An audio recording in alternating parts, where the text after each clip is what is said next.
The Leathal Luau, an Enchanted Coast Magical Mystery, Enchanted Coast Magical Mystery Series Book 3, written by Tegan Maher, narrated by Megan Kelly.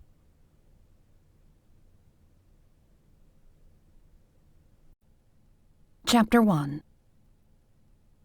"Just put the rest of it over there," I said, settling the last picnic table into place a safe distance from where the bonfire would be. How people without magic organized parties in 90-degree heat was beyond me. Just levitating 5 tables from the patio to the beach had exhausted me. If we'd have had to carry them, I'm pretty sure I'd have keeled over dead. Angus, the gnome who'd drawn the short straw on work assignments this morning, guided a pile of airborne firewood to a large pile already stacked by the barbecue pit, then collapsed onto the nearest bench and huffed out a breath. "Wow," he said, pulling a bandana from his pocket and swabbing his swarthy forehead with it. "I hope everybody appreciates what went into this shindig." A faint Scottish brogue was still there, even though he hadn't lived in Scotland in at least a couple 100 years. It was funny, because when he drank, it got so thick that he sounded like he was fresh off the moors. When he threw southern slang into the mix, it was hilarious. I gave him a tired smile and sat down beside him. "Even if they don't, I do. I'm grateful for your help.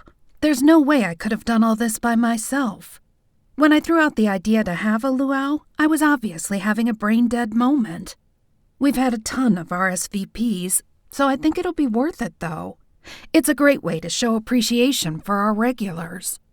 He gave me a sideways glance as he took a huge pull from his water bottle and returned my smile. "Sure, you could have pulled it off, Supergirl, but I was happy to help. Sometimes it's nice to get out of the kitchen." Angus usually worked in the kitchen as a sous chef for the Enchanted Coast, a paranormal resort on the Gulf of Mexico, which is both where I work and my home. I'm a bartender and waitress and interim manager at the beach tiki bar, which suits me. As a water witch, being near the ocean all day every day soothes my soul. Still, sometimes the work is brutal and thankless, which is why I always go out of my way to make sure people know I appreciate them. I smiled at the nickname. Ever since I'd sort of fallen into the management position when my boss, a disgraced angel, had been murdered, I'd had to wear several hats around the resort. In addition to managing, bartending, and waitressing at the tiki bar, I was also the backup administrative director on the rare occasion that Blake, the regular boss man, had to go off resort for longer than a few hours. Realistically, it wasn't a big deal because even when he did leave, nothing serious ever came up. Still, Bob, my Bigfoot bartender and best friend, had jokingly called me Supergirl on the one occasion when all of my jobs had required me at once, and it had stuck. That had been a hell of a day. While I was covering a bartending shift, a group of 20 Valkyries had flown in for a tricentennial birthday party. A health inspector had shown up for a pop inspection of the bar, and the slot machines had gone down at the casino. I'd called the repair guy, set the Valkyries up with several pitchers of hibiscus margaritas and a variety of appetizers to occupy them, then taken the inspector on her tour. Not a big deal, at least to me, but apparently I'd been the only one to think so. "Seriously, lass," Angus said, pulling an ice-cold bottle of water out of his knapsack and handing it to me. "Why are you still doing it all? Everybody knows you don't want the management position, and that's a ton of extra work Blake's expecting it to do. It's been nigh 6 months since Cass was murdered."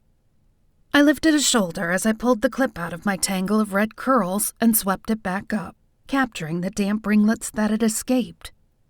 "I'm not sure, to be honest. Blake's been preoccupied with the renovations, and I just haven't had the heart to put more on his plate. He's counting on me. Besides, Bob helps with the management duties." Consternation tinged his brown eyes. "Some might say Blake's taken advantage of your kindness." I snapped my gaze at him, both irritated and defensive. "And who might say that?" When he looked away, a surge of regret washed over me, and I sighed. I know. To be honest, I feel the same way sometimes. It truly isn't that bad, though. Just that one time, and I got us through that just fine. Aye, He said. but you shouldn't have had to. You literally did the jobs of 3 people that day, and you regularly do the work of 2. He studied the horizon as the waves lapped onto the shore just a few yards from us. I know it's not my business, but you're a good kid. Just don't let him steamroll you, even if he's doing it unintentionally. Colin, my wolf shifter boyfriend, had said the same thing more than once. Blake and I were close. Not as close as we'd once been, but we'd salvaged our friendship after we ended our engagement. He was a good guy, so I knew he wasn't intentionally overloading me. It was more like he knew the tiki and the resort were in competent hands, so it worked for him. It was also my own fault. Every time he'd tried to apologize for not filling the position yet, I'd taken a good look at the stress lines around his eyes and waved him off. I scrubbed a hand over my face and laid the cold water bottle against my cheek. It felt amazing, though it was already starting to get warm in the heat. Once the renovations are over, I'll push it. Till then, I'll manage. And it's not like he's not compensating me. He shrugged. It's your call, lass. I know what you mean, though.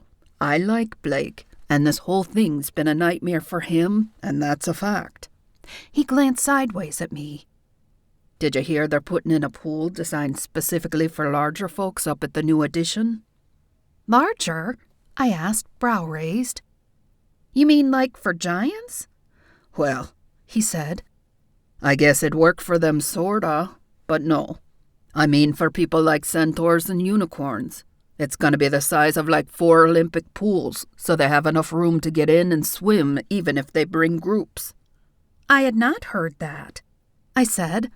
I hadn't paid much attention to any of the details of the expansion beyond the big ones, but I was pretty sure I'd have remembered that. Yeah, it's gonna have a diving platform and everything. Rumor has it, it's gonna be 30 feet deep at one end. He scratched his cheek, his finger scraping across his salt and pepper whiskers. Course, I reckon if you have a 1,000-pound creature crashing in from 8 or 10 feet above, it'd almost have to be. I suppose you didn't hear about the new fairy pools either? What? I said, drawing my brows down in confusion. I may have zoned out while Blake and Colin were talking about the new additions, but I couldn't believe I would have missed that. Where are they putting fairy pools? And why? Over yon, he said, motioning toward the magical forest that was part of the resort. It had been built exclusively for forest folks who like to commune with nature. A beach coastline didn't tend to be heavily forested, so the founders had hired a fairy consultant to help them design, then build one. It was quite impressive, actually, though now that I thought about it, there weren't any bodies of water in it. Why are they doing that? We have water everywhere here. He shrugged, and his eyes took on a faraway look. Not everybody likes to swim in a warm ocean or a heated swimming pool. Plus, the waterfalls are both exciting and restful. I heard the water's never going to get above 70. 70? I asked, thinking how nice something that cold sounded right now. Are you serious? Yep. My buddy Smitty's helping him because he spent some time on the Isle of Skye. He says it's something to behold. The water's crystal clear but looks almost emerald, and the waterfalls, there are going to be 3. Look so authentic, you'd think you were in Scotland. I laughed, then pushed up from the bench. I wouldn't be hard to convince. I've never been anywhere north of Virginia or west of the Mississippi. Those fairy pools are on my bucket list, though. For that matter, so is a big percentage of Scotland. Are they finished with them? Not quite yet, but almost. They just have to finish the lighting, he replied, pushing to his feet. But I can tell you now, I can't wait to see them. I spent a lot of time at them when I was a lad, and it'll be nice to slip away for a slice of home. Now, let's get this finished. The luau starts in 8 hours, and I haven't even got the fire going yet. We'd been planning the Hawaiian-themed party for a couple of months, and we were expecting a good turnout. I sure hoped they showed up, because we'd invested a ton of money in the meat, booze, and supplies. For once, I had the night off and was planning to enjoy myself. Dimitri, an elf who made up the third leg of our bartending trio, had insisted on working it because I was on a 9-day stretch.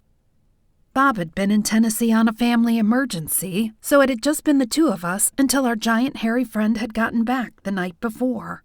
He'd insisted on working this morning so I could oversee the arrangements. I cast a wistful glance toward the ocean and sighed before turning to the dozen coolers in the back of the resort's pickup. No rest for the wicked, I supposed. The beach would have to wait. I waved Angus off when he reached for a cooler. You go ahead and get the grill going. I know you're already tight on time. I'll get the rest of this stuff. He gave a crisp nod. Thanks, Les. I didn't want to bail on ya, but I do need to get to work if we want to eat on time. 2 hours later, my clothes were wet with sweat, and the humidity was so thick it felt like I was breathing my water rather than drinking it. It was all I could do not to give up for a few minutes to take a swim in the ocean. Hey, beautiful, a deep voice said from behind me as I pulled a box of paper plates from the front of the truck. A shiver raced down my spine as strong arms wrapped around me. I hadn't seen Colin in almost a week, and my heart tripped a little as his breath tickled my ear. How's my favorite witch? I turned in his arms and gave him a quick kiss before giving him a playful shove back. Sweaty and gross. Before I did this, I cleaned the unicorn rest area. I'm sure the stable smells much sweeter than I do, so admire me from a distance. I sure hope they smell better. Tempest, my Arctic fox familiar, wrinkled her cute little black nose. If not, I feel sorry for them. Well, look who decided to show up, I said, rolling my eyes. You can complain when you earn your own keep. Till then, you're welcome. She was not a fan of the heat, even though she despised the cold. Odd, considering her breed came from the coldest place on Earth, but that was Tempest. I was keeping Bob company, she said.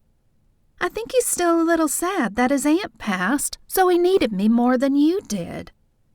Uh-huh, Colin said, brow raised. So that's why you were curled up asleep in front of the fan with a half-eaten sandwich beside you? Oh, the sandwich wasn't mine, she said, flicking the tip of her long white tail as she strolled toward the coolers. It must have fallen off a plate when Bob was clearing a table. I'd never leave a sandwich half-eaten. That's true, I said. Never let it be said that my little fox wasted food. Well, at any rate, Colin said, you weren't giving comfort to Bob. You were reclining in the comfort of the fan while Des was out here busting her butt. Whatever, Tempest said, hopping up on the tailgate of the truck. It's not like I could have done anything anyway. What's that amazing smell? She poked her nose in the air and sniffed. I was surprised it had taken her that long to notice the notes of deliciousness pouring forth from the barbecue pit. I just put the ribs and brisket on, Angus called, closing the lid of the giant smoker and pointing at her with the long barbecue tongs. But there's no use begging. It's going to be hours yet before they're done. Angus, Tempest said, her face splitting into a wide smile. I haven't seen you in forever. How you been? He rubbed his whiskers and tried to be gruff, but he didn't manage to pull it off. His brown eyes sparkled. I've been fine, you little minx, but don't come buttering me up hoping for scraps. There's none to be had yet. Tempest was a favorite around the kitchens and everywhere else on the resort for that matter. Sure, she was impressively food-driven, but she was also funny, snarky, and an excellent listener. She was just a good egg. I was lucky to have her as my familiar. While she caught up with Angus, Colin grabbed the box of paper plates and carried them to the large gazebo some guys from maintenance had erected earlier. What else? He asked as I shook my head. Nothing else to unload. Now I just need to spread the tablecloths. That's it. The kitchen guys are bringing down the sides and buns and stuff later, so my work here is done. Now I can go home, shower, and then I'm all yours. What time do you have to leave tomorrow? Besides being my hot werewolf boyfriend, a description he found highly amusing, Colin was also an attorney who mixed his services between both humans and magicals. He pulled me into his arms despite my half-hearted objection. I happen to have the entire weekend off. I've already told people that my phone is going to be off, so if they get into any trouble, they better be prepared to sit in jail till Monday. I'm all yours. Are you serious? He hadn't taken but one entire weekend off in all the months I'd known him. Instead, he'd come to visit on Friday afternoon, leave on Saturday morning, then slip another visit in through the week when he could. As a heart attack, he replied, giving me an Eskimo kiss. You're stuck with me through Monday morning. I gave a little squeal and grinned, not even considering that I was about to tempt fate with my next statement. Hot damn! Nothing is going to ruin this weekend.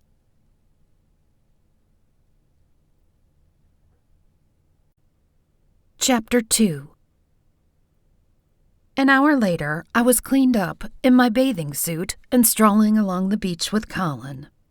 Tempest had decided to hang out with Angus, so it was just the two of us. That was a little surprising because Colin was one of her favorite people on the planet, and she rarely missed a chance to hang out with him. Of course, so was Angus, and he had food. We talked about everything and nothing, just catching each other up on how our weeks had gone, then stopped and swam for a while. As a water witch, we were in my element, literally, and I pulled up some waves so we could body surf. I about had a heart attack when something under the water grabbed my ankle. Before I could get enough wits about me to gather my magic, a brunette head popped out of the water, laughing. Amber, a mermaid who was a regular at the resort and a good friend of mine, pushed away and flipped water at me with her turquoise tail. "What's the matter, Des? Loch Ness Monster get ya?" Her brown eyes were sparkling, and I splashed water at her while I pulled in a few deep breaths and waited for my heart to drop back into my ribcage where it belonged. I scoffed. "I'm not scared of Nessie. I've actually met her, and she's quite sweet. Sharks, on the other hand, give me the heebie-jeebies. They eat people, and that doesn't sound like a good time to me." "So do octopuses." She scrunched her face. "Octopi? Whatever. The tentacle critters." "They do not," I protested, though once she'd said it, I found myself unsure. She was, after all, a mermaid. She didn't try to tell me which brand of sneakers was best, so I figured I could at least take her at her word about the dietary habits of cephalopods. "I mean, aren't most of them tiny?" She huffed a breath through her nose and flicked her slender wrist, causing the variety of gold and silver bracelets to jangle. Mermaids loved shiny objects, and she'd brought me some super cool and valuable stuff from shipwrecks and popular swimming areas over the 3 years I'd known her. "What's size got to do with it? And they do too eat people. Well, they kill them anyway. I'll have you know that the blue-ringed octopus is only like 4 inches across, but is poisonous enough to kill 25 men with one bite. But don't worry, there aren't any around here. They're in the Pacific." "I've heard of them, Miss Smarty Pants," I told her, flipping over to float on my back. "I'm a witch, remember? My auntie is an earth witch, and when I announced I was moving near the ocean, she named off about 50 different ways I could die and pleaded with me to stay inland. She named the blue rings twice so I wouldn't forget, just in case they somehow made their way into the Gulf of Mexico. Then she came and visited and fell in love with the resort." I laughed. "And besides, we weren't talking about things that could kill me. I'm more worried about things that will eat me." "You're good then," she said, mimicking my pose, then crossing her arms behind her head. I envied her tail, which was much more helpful when it came to staying afloat than my feet were. "I mean, we've got sharks here, but honestly, we have enough dolphins and sirens that they don't much care for hanging out. Plus, they're not fans of mermaids either. We're more than just pretty faces." She gave me a sassy grin and flipped her fin for effect, and the sun glinted off her opalescent scales. I glanced toward Colin, not surprised to see him deep in conversation with Dax, Amber's husband. Where are the kids?" I asked as I gazed up at the azure sky, trying to decide if a cloud looked more like a dachshund or the Oscar Mayer Wienermobile. "They're with his mom. School's out, so they're spending some time with the grands and their cousins. You'll be seeing a lot of us over the next couple weeks." She pulled her fin back under her so that she was treading water. "Speaking of, it's rum 30. I can float on my back and look at the clouds anywhere in the Gulf of Mexico. The only place I can get a decent drink is here." "Show off," I said, grinning. "I could use a drink myself, though. Let's go." We swam back toward the guys who'd just caught a killer wave. "I love it when you rock the fishbowl," Dax said, motioning toward the whitecaps breaking on the shore, the last vestiges of the 4-foot waves that had just rolled in. Making waves was a favorite trick of mine since the Gulf was usually calm. I wasn't sure how they knew I was doing it, but it wasn't unusual for Amber and Dax or any number of other local sea folks to turn up and join in the fun whenever I did it. Their kids had given it the accurate yet funny moniker, rocking the fishbowl, and it had stuck. "One more set of waves," I said. "Then I'm ready for a rum runner. Just one, since I'm saving myself for the luau tonight, but it's been a hell of a week." "Speaking of," Colin said, turning and bracing for the first wave. "Are you guys coming tonight?" "Maybe," Dax replied. Even though they usually preferred to stay in the water, they did have the option of transforming their fins into legs when it suited them. "We'll see how we feel closer to the time. We'll probably stay and eat, but I don't know how late we'll stay. Even though we don't have the kids, we're still on their schedule." I ramped up the last set of waves to make them a little more fun, then spent the next 5 minutes riding one in and swimming back out just in time to catch the next. As the last one crashed over us, I released my magic, smiling as the last of the whitecaps crashed to shore, then settled into the usual placid waters that most people loved. "Are you guys walking or swimming to the bar?" Amber asked. "You are gonna join us at the beach bar, right?" "Yeah, but we gotta get our clothes and stuff," Colin replied. "We'll meet you there." Dax gave us one last glance before he dove in to follow Amber. "We'll order the first round. Rum runners for both of you?" "Sure," Colin said, winking at me. "I'm on vacation. Why not?" The beach bar was one of the cooler ideas that the resort designers had come up with. They'd carved a niche out of the shore, then installed a floating dock of sorts, except there were underwater stools attached to it that converted it into a bar.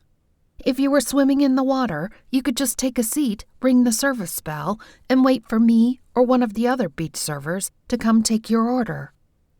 The local mer people, selkies, sirens, and other water folks used it a lot, and it brought a nice chunk of revenue the resort would otherwise miss out on.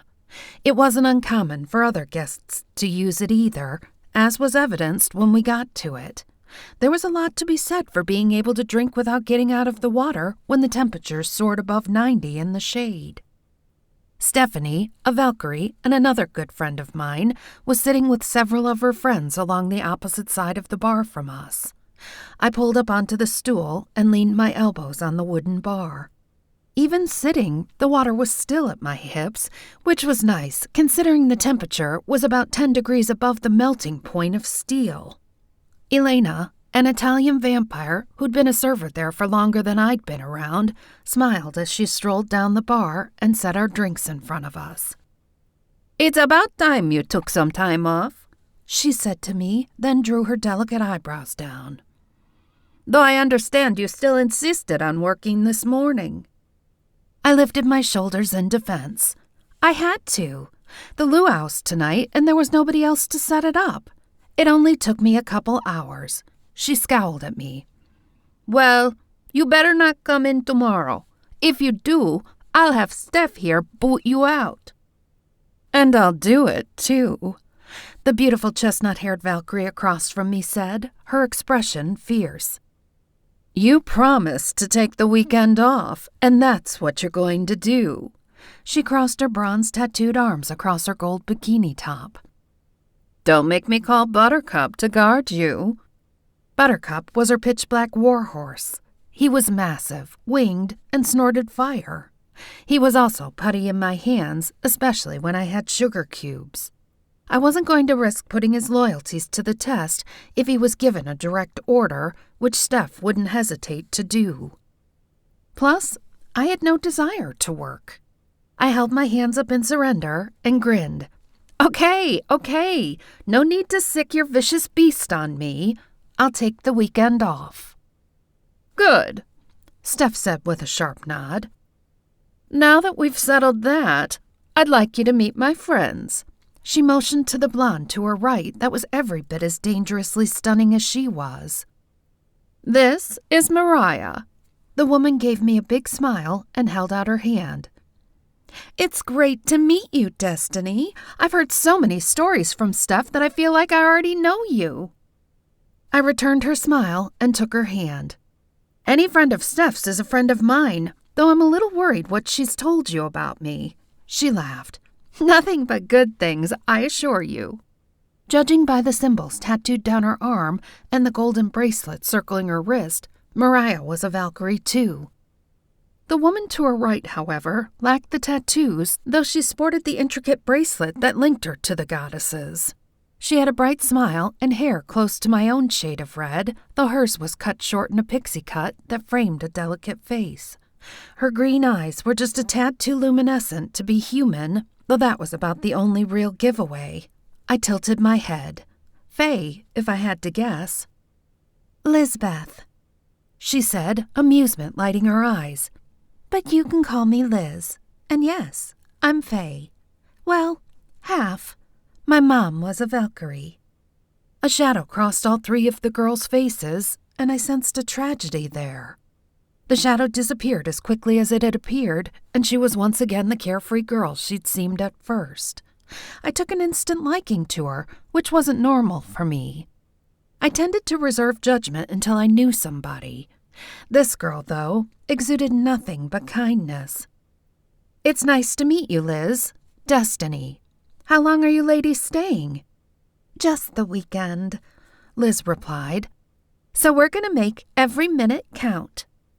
We all chit-chatted for a bit until I noticed my fingers starting to shrivel. I waved Elena off when she asked if we wanted another. I do, but we're going to move up to the bar. I'm turning into a prune, and I probably need some sunscreen, too. Even though I had a great tan, I was still fair and burned to a crisp if I was out too long without protection.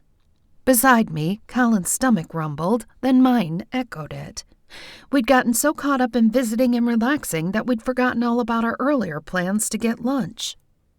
Yeah, and maybe a sandwich wouldn't hurt either. Elena laughed. I just put in an order for Tempest because she said she was tired of waiting for you guys. Apparently, Angus isn't cooking fast enough to suit her. Want me to order you a couple of your usual burgers? Please, Colin replied, licking his lips. Extra fries. Sure thing, and extra pickles for you both. She knew us well. Before we could say anything else, she zipped off with vampire speed, no doubt hoping to get our orders in before Tempest's was finished. We said goodbye to Amber and Dax, who'd decided to come to the luau, and Steph and her friends said they'd meet us up at the bar. I looked forward to it. Despite what they all thought, I had zero intention of working until I had to open the tiki Monday morning. They were right. It was time for some Destiny time.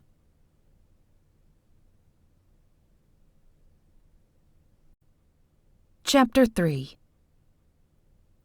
Wow, Colin said, taking my hand as we waded toward shore. He smiled down at me. I tilted my head at him, surprised as always by how he looked at me like I was the only girl on the planet. Wow, what? Things sure are different when you're on this side of the bar. It's nice to sit and relax with you. I always feel weird when you're working and I'm not, especially when you're the one waiting on me. I bumped him with my shoulder. Take it where you can get it, handsome. I don't wait on just anybody hand and foot. Well, he said, grinning down at me. I wouldn't say hand and foot. The last time, my drink went empty while you were chatting up the party of gorgons." I laughed. For one, they're paying customers. I have to make them happy, and they're fat tippers to boot. Also, gorgons. They can turn me to stone if they don't like the service. He pulled my hand up between us and kissed my fingers as we walked. "Well, we can't have that. No way I could carry you home even if I had to." "Thanks for thinking of my welfare first," I said, rolling my eyes. "Just remember that the next time you're bragging about all the crazy werewolf strength."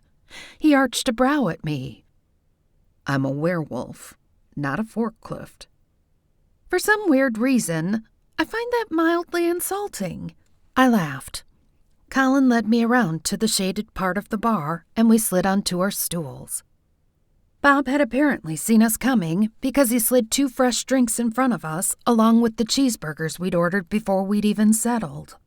One of the many benefits of having a magical food delivery system. There was no waiting once the food was ready. "It's nice to see you relaxing," Bob said, lumbering to the end of the bar to sweep some flyaway hair back into his man bun. "Jolene's gonna come up for the luau, and she was excited to hear y'all were gonna be there." Jolene was Bob's wife and was a great person. They were from Tennessee, and that woman could cook like there was no tomorrow. She lived by the mantra that the 3 B's ruled: butter, bacon, and biscuits.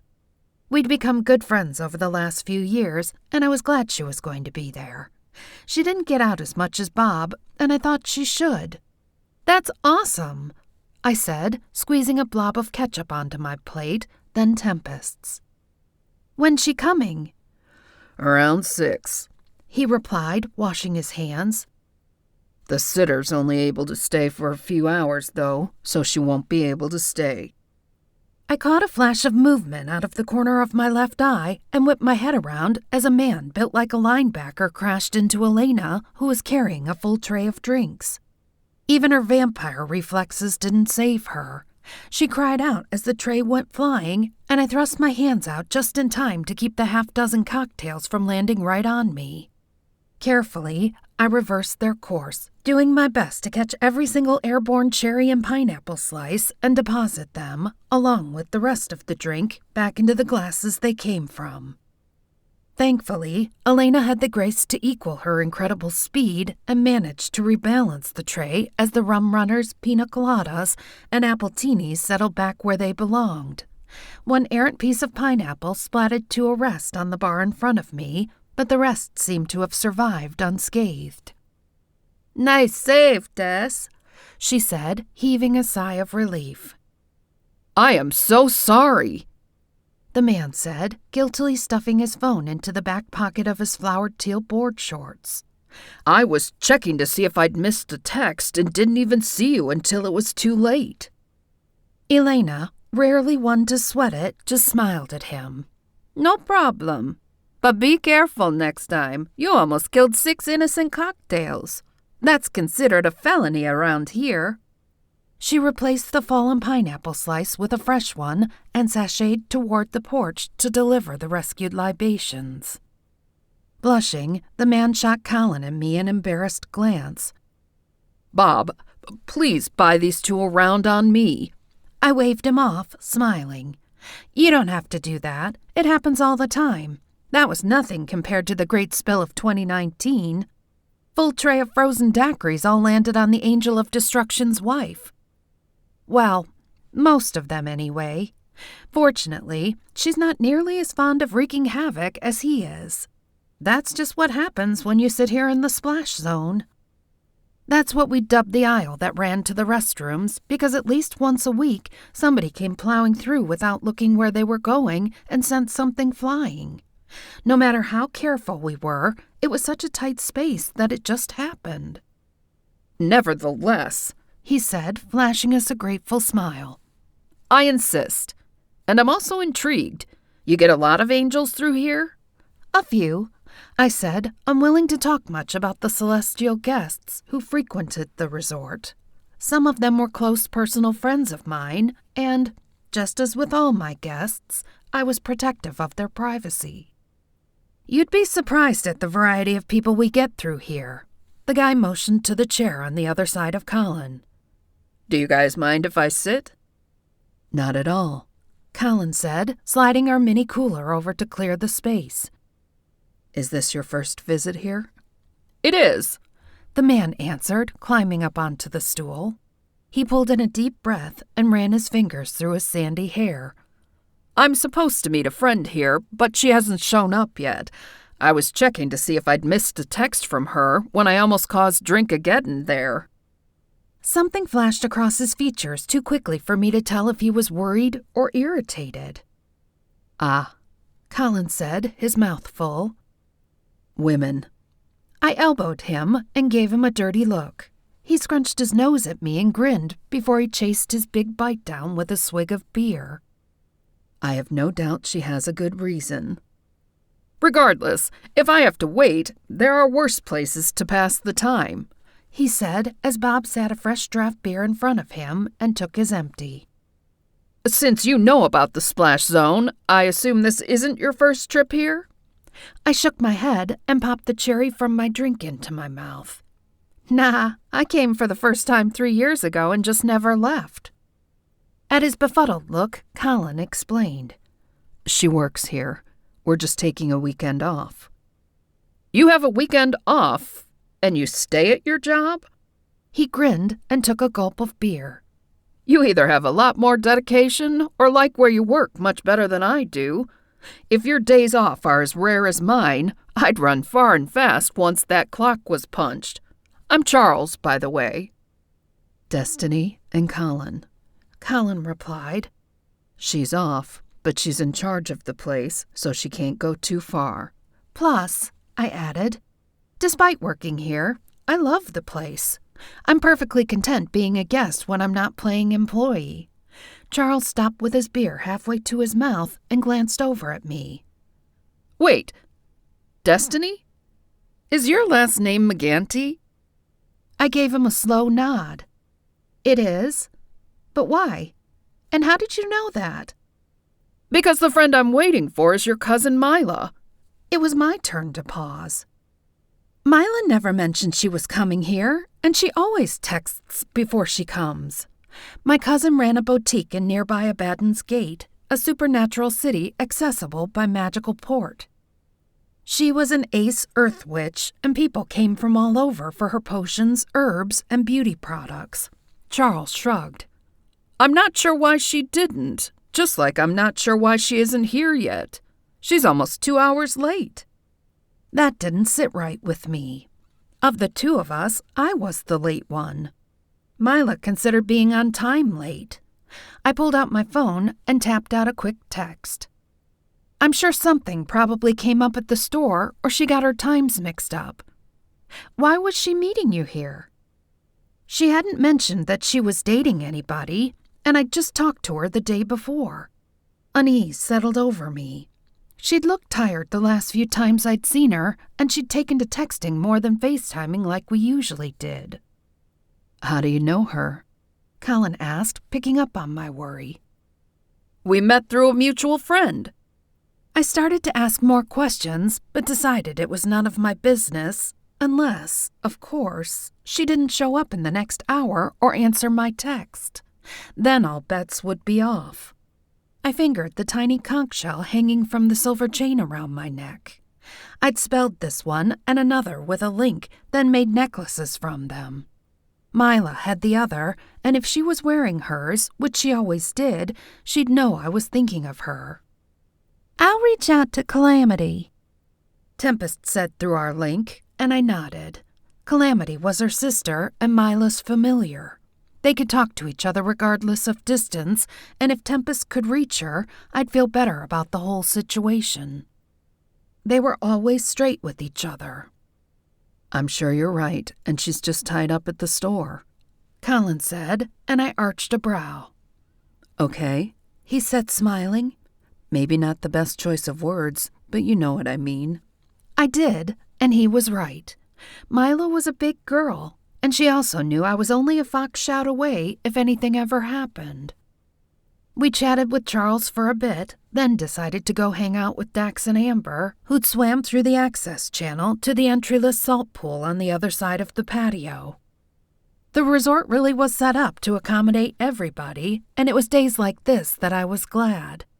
As a non-water being, sitting at the water bar was only feasible for so long. However, I could sit at a table or on the side of the pool when I needed to de-prune and still hang out with my friends. The access to the pool from the ocean opened up more of the resort to them. I made a round for everybody and carried the tray to the pool. Steph and the girls were there too, along with Siri, another friend who happened to be a fairy. We socialized for half an hour, but I kept my eye on Charles, who spent most of the time looking at his phone. "No word yet from Calamity," Tempest said through our bond. "I'm getting worried." Me too, I thought back. If we leave now, we can be back in an hour. I just want to make sure she's only ruined another phone or something. "Let's do it," she said. "We need to go," I said to Colin, trying to keep my voice down. Go where? The luau starts in just a bit. His gaze searched my face, and realization washed across his. You want to go to the gate right now? I do. Something feels off. I couldn't shake the feeling that Mila was in danger, and I wasn't going to be able to enjoy the luau until I knew she was okay. He gave a sharp nod. Okay then, let's go. Rather than teleport right in front of everybody and risk the "why can she do it but I can't" conversation, we stepped around to the back of the tiki. I'd just taken Colin's hand when I caught sight of Charles talking to Liz on the other side of the patio. He was scowling, and she had her arms crossed. I didn't have time to worry about it now, but I did plan on grilling her about the man when we got back if I didn't find Mila. I had questions, and I wanted answers.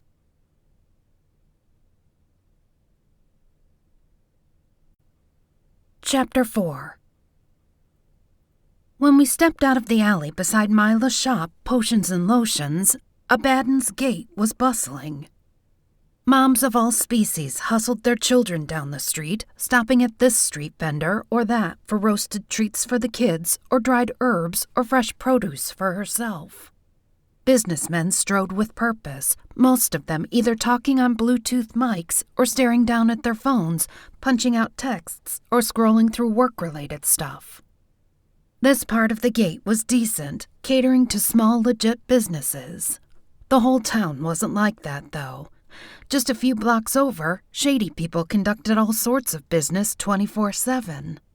The friendly vendors making an honest living faded to black market privateers hawking all manner of illicit goods, dark charms and curses, counterfeit purses and spelled items, and even personal services that covered debt collection and other not-so-pleasant, and often violent, solutions to problems. Unlike human cities, there was no fear that the dark side of Abaddon's Gate would consume the light. Everything had its place, and the city had remained the same for centuries. It worked, and everybody understood and respected the balance. Mila's storefront was bright and cheery, painted a clean white with lavender framing the large picture window. Colorful bottles and vials of all shapes and sizes were arranged artfully in the window, and a small sign advertised the prices. I'd asked her once why she did that, and she'd smiled when she'd replied that she was tired of folks coming in, seeing the prices, and leaving. She considered the sign a way to save both her time and theirs by letting them know up front that though quality was affordable, it wasn't free. The worry I'd been trying to suppress pushed its way to the forefront of my mind. Something was wrong. The windows were dark and the lights were off, even though she wasn't scheduled to close for hours yet. I pressed my face against the glass, but the inside was dark and deserted. I glanced at Colin, and a cold finger of unease traced its way down my spine. Don't panic yet, he said. There could be a perfectly reasonable explanation. Maybe she ran out of supplies and had to close early to go get more. Or maybe she just took a day off. I tried to swallow that, but it just wouldn't go down. That might sound reasonable if she hadn't blown Charles off, or if she were answering our texts. As if on cue, my phone dinged. I pulled it out of my pocket and frowned. It was from Mila. "I'm fine, silly. Just slammed at the shop. Speaking of, a crone just walked in that looks like she could use some serious moisturizing. Talk soon. Love ya." I read it out loud, my mind spinning. "I don't know about you, but I don't see any dry-skinned old crones hanging around, and it's hard to be slammed when the shop isn't even open." Tempest hopped up onto my shoulder and peered into the window. "Nothing's broken or out of place.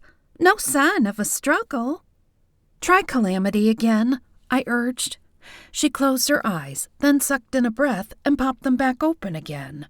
Hurt and confusion crossed her features. "She answered, but she snapped at me. Told me to drop it and stop pestering them." That was even stranger than Milo lying to me. The two foxes shared a bond unlike that between even human twins. It was like they were two parts of a whole. The same went for their other sister, Chaos, our cousin Corey's familiar. I paced back and forth in front of the shop. I considered breaking in and looking around, but a quick magical scan told me I wouldn't find anything. "Can I help you, sweetie?" I pivoted at the sound of Ms. Beatrice's voice. She was standing outside the store next door, a little flower shop she'd owned for almost a century. "If you're looking for Mila, I'm afraid she isn't here. Hasn't been in a couple days." Her wrinkled face reflected worry, and her peach-tinted lips were turned down in a frown. "Days?" I repeated. "You haven't seen her in days?" She shook her head.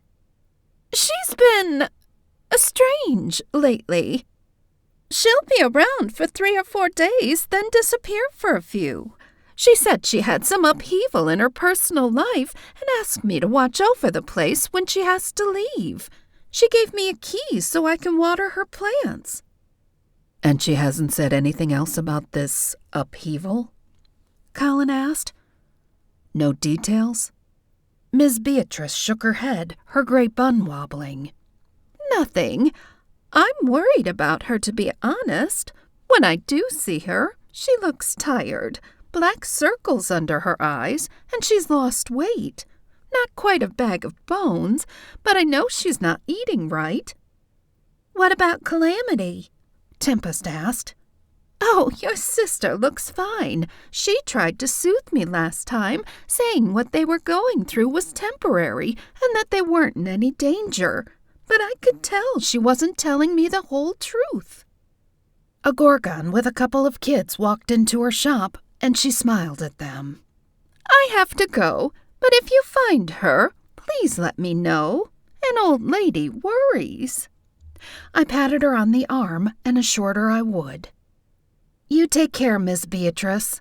If they get back today, will you please tell them to call me?" "Sure thing, dear." She disappeared into her store, and I chewed my lip.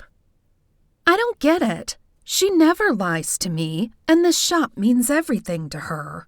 She spent her entire life savings opening it, plus mortgaged it to the eyeballs. She's just about to pay it off. What would possibly be more important to her than that? Colin put his arm around me. "I think you're going to have to trust her, at least for now." I huffed an irritated breath through my nose. "I don't have much choice, now do I?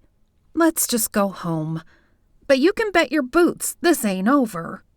With that, I took his hand and ported us back to the entrance of the resort, then back to the tiki. I did my best to push my worry back and enjoy what was left of the day. Mila was a big girl, and if she needed my help, she'd ask. But I hadn't lied to Colin. She had some splaining to do when I caught up with her.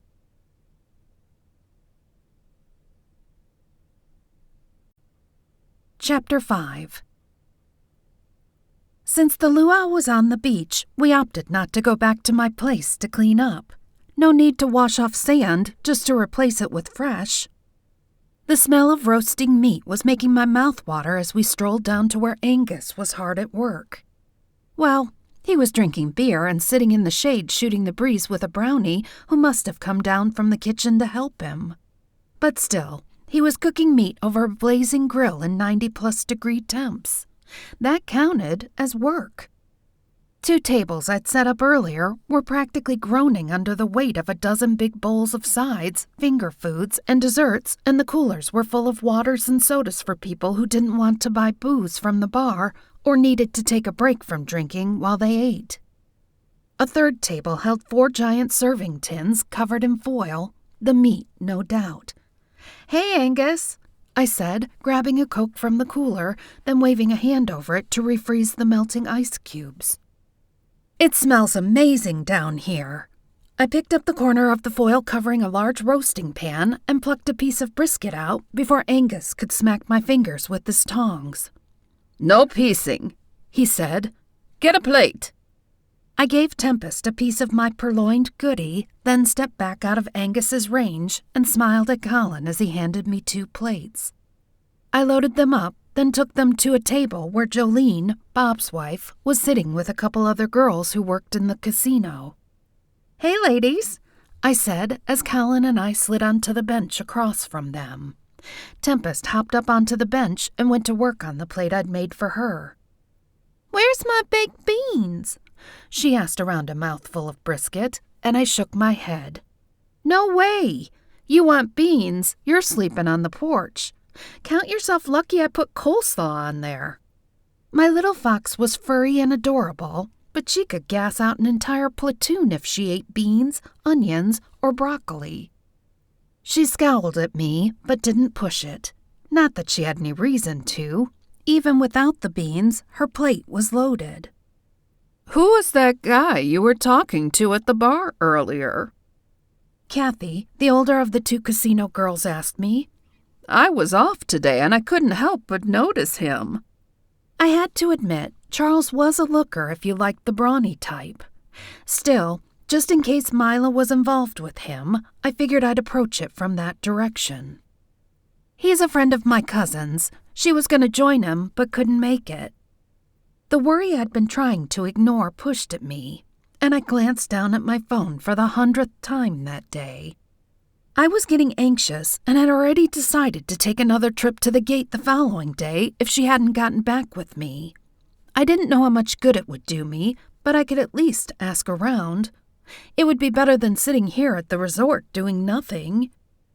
Angus had outdone himself on the meat, and by the time I'd finished my plate and gone back for a big slice of chocolate cake, I was glad I'd brought a t-shirt and shorts to wear over my bathing suit. I was pretty sure I wasn't looking as svelte as I had an hour before. I sure didn't feel like it anyway. That wasn't going to stop me from taking a piece of strawberry cheesecake or 2 home with me, though. "Want to go for a walk?" Colin asked after we'd finished our cake and dropped our plates in the trash. "Sure," I said, loading up a plate with cheesecake. "You want cheesecake or chocolate cake for later?" "Yes," he said, smiling. As a werewolf, the man ate his weight in food, though you'd never guess it looking at him. I rolled my eyes and loaded up a second plate. I figured if, between Colin and Tempest, I wanted to make sure I had a piece, it would be safer to take extra. "Chocolate cake for me," Tempest said, not surprising considering she counted chocolate as a food group. "Give me 2 seconds," I said after I dolloped a healthy spoonful of glazed strawberries over the slices on the cheesecake plate. "I'll be right back." I closed my eyes and pictured my kitchen, and a second later, I was standing by my fridge. I slipped the plates onto the counter, then snapped my fingers and was back on the beach. Colin smiled and shook his head. "That's damned handy. I admit to being jealous I can't do that." "I know," I said with a smug look. "It's pretty cool being me."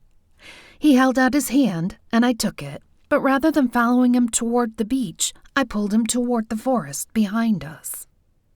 I hadn't been able to stop thinking about the fairy pools Angus had told me about earlier. Even though they weren't quite finished, I still wanted to see them. He followed, but glanced toward the beach where we usually walked. "Where are we going?" I want to show you something." "Ooh," he said, waggling his brows. "A gorgeous witch wants to drag me into the dark woods and show me something. I'm not sure if that's exciting or terrifying. Either way, I'm in." I bumped him with my shoulder. "You should always be a little scared when I suggest something like that. It's not in your best interests to be complacent." He laughed. "Noted. Now, what is it we're going to see?" "Angus told me they were building fairy pools out here, and I'm dying to see them. I've seen pics of the real ones in Scotland, and this may be the closest I ever get to them." He nodded. "I've actually seen them. They're amazing." "Now I'm the one who's jealous," I said, digging in to keep my balance in the deep sugar sand that led to the woods. I was having a tough time finding the path into the forest in the dark, so I summoned a ball of pink light. "Ah, over there it is," I said. "I'm not sure exactly where they're at, so this may be a hike." "I'm out then," Tempest said. "I'm stuffed and tired. I'll meet you guys back at the house." I turned to her and wagged my finger. "Don't you dare eat all the cake. 1 piece. That's it." "Oh," she said, feigning innocence. "I'd forgotten there's cake." Colin arched a brow. "Yeah, sure you did. I'm with Destiny on this one. There better be cake left when we get there. 2 pieces each." "Whole, untouched pieces," I added. She was notorious for whittling little slices off the sides so that the piece dwindled away to something that added up to a large bite. "Fine," she huffed. "Whole pieces." "If you eat our cake, you'll have nothing but bananas for breakfast for a week. I'm not kidding."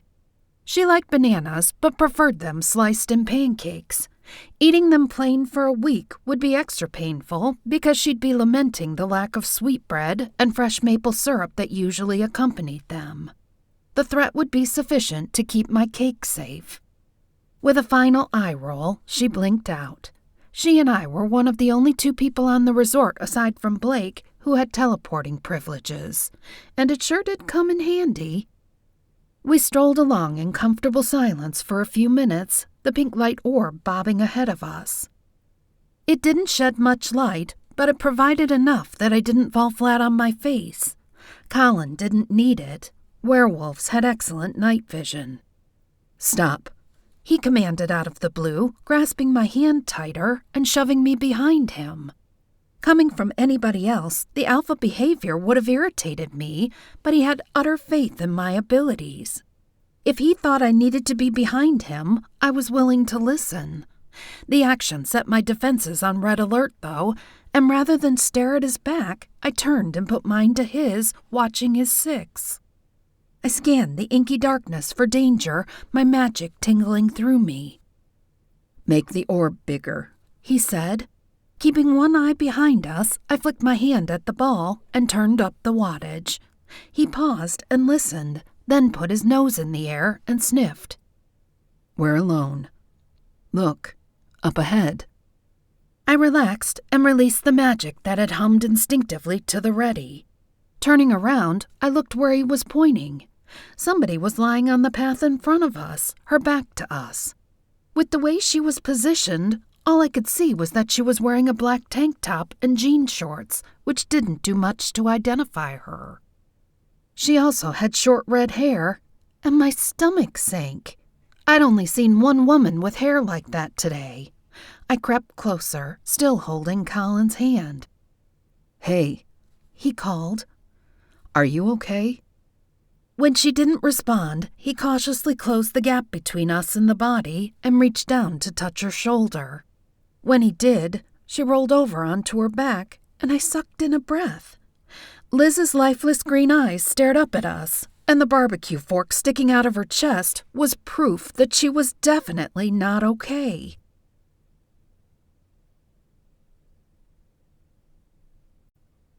Chapter 6.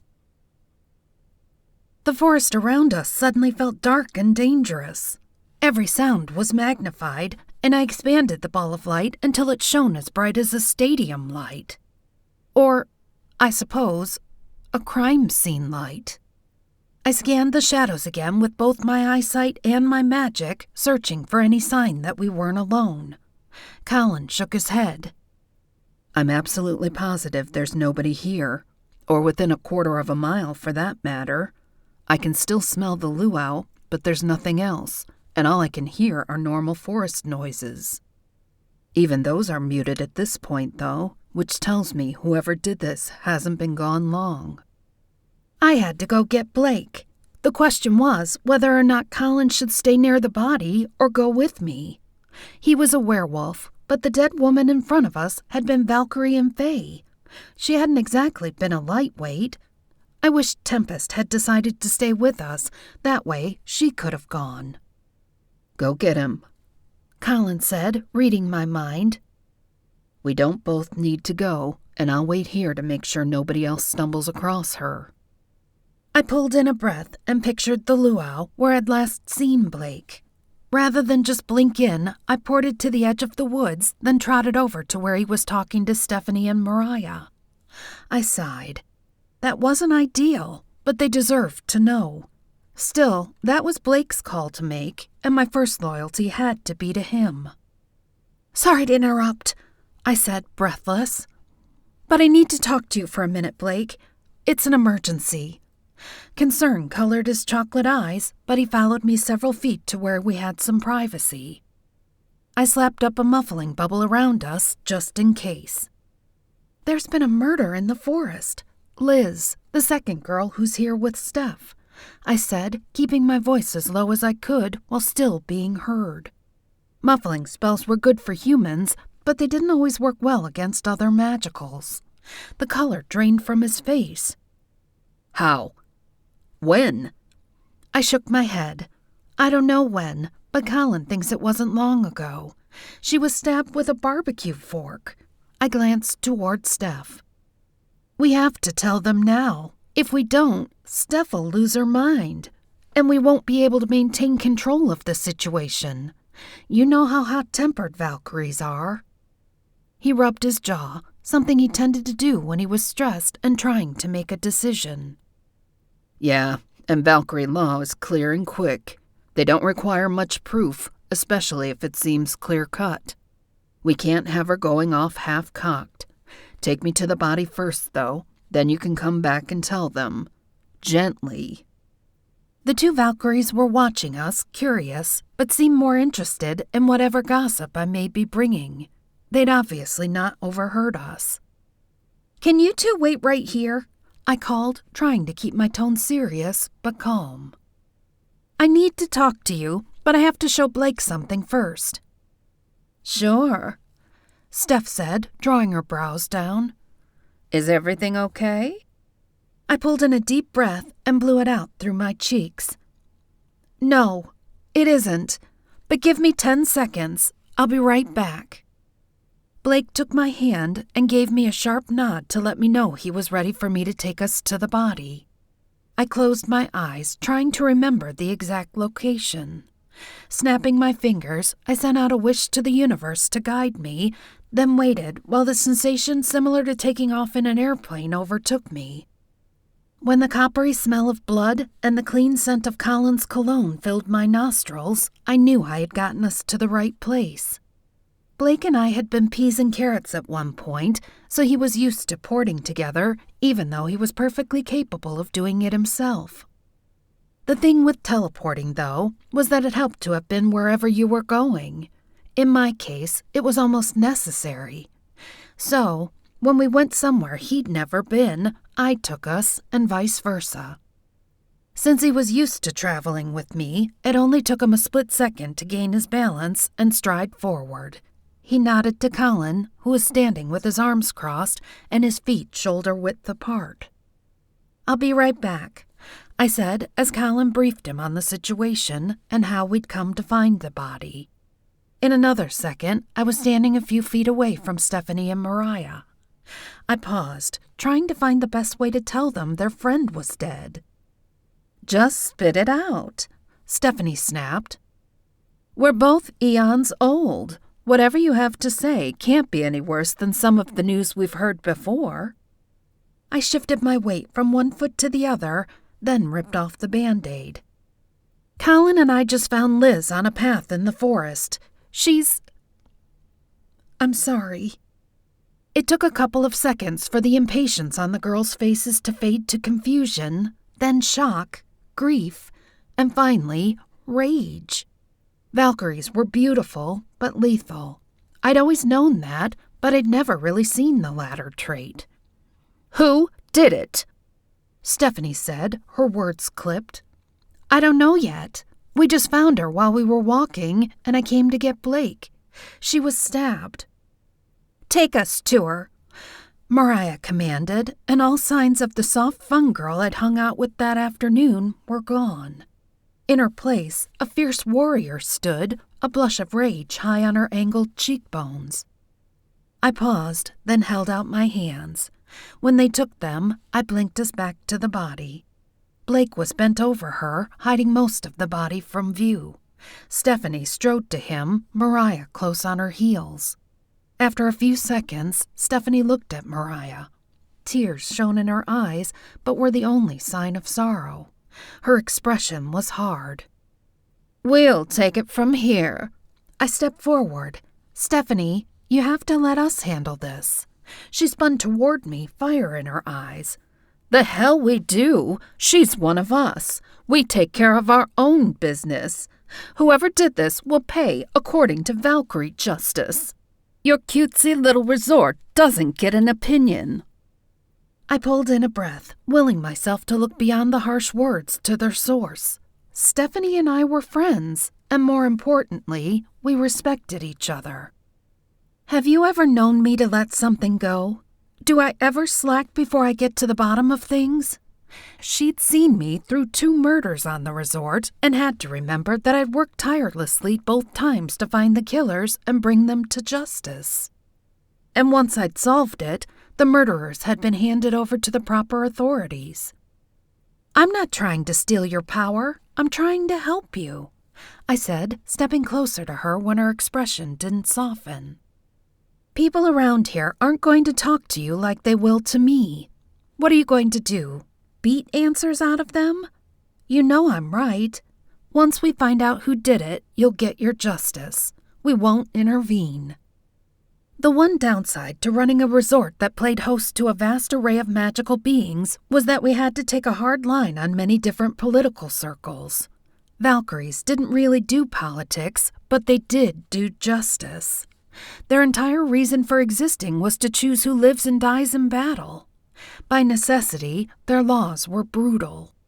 Still, resort policy said that for high crimes, resort authorities were responsible for finding the guilty party, but justice fell to the victim's people, and this case wouldn't be any different. I'm sure when the founders had written the rule, they just thought they were covering the bases. After all, who'd want to kill anybody on an idyllic resort? Even so, I was glad they'd thought to include it. Without a hard and fast policy, things would get ugly in situations like this. The most important thing to me, though, was getting it right. We had to be 100% sure we had the right killer, because once we handed them over, the Valkyries wouldn't waste any time carrying out the death sentence. Both women stared me down, but when Mariah started to protest, Steph shook her head and clenched her jaw, staring into the dark nothingness for a few moments. She creased her lips and let out a piercing whistle. Within a heartbeat, Buttercup, along with Mariah's enormous Palomino war Pegasus, settled beside them, nostrils flaring. He gave a long vibrating snort, and his red-lined nostrils flared when he smelled the blood.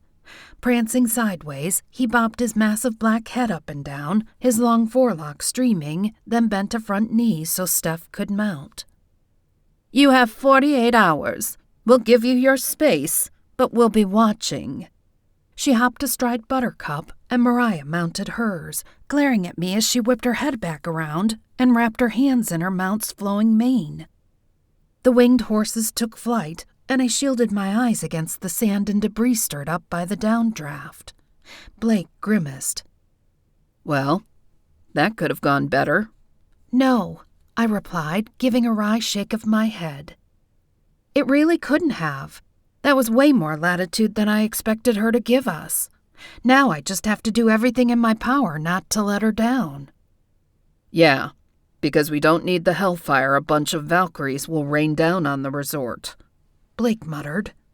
I closed the few feet between me and Liz's body and pulled in a big breath. I suppose, but that's not the reason I'm going to solve this. Stephanie's my friend, and this girl deserves justice.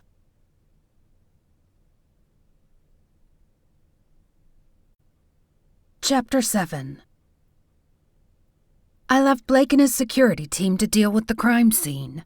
Since Callum was the resort's legal counsel, he and Blake took a few minutes to review the next steps, though Blake knew Enchanted Coast policy inside out.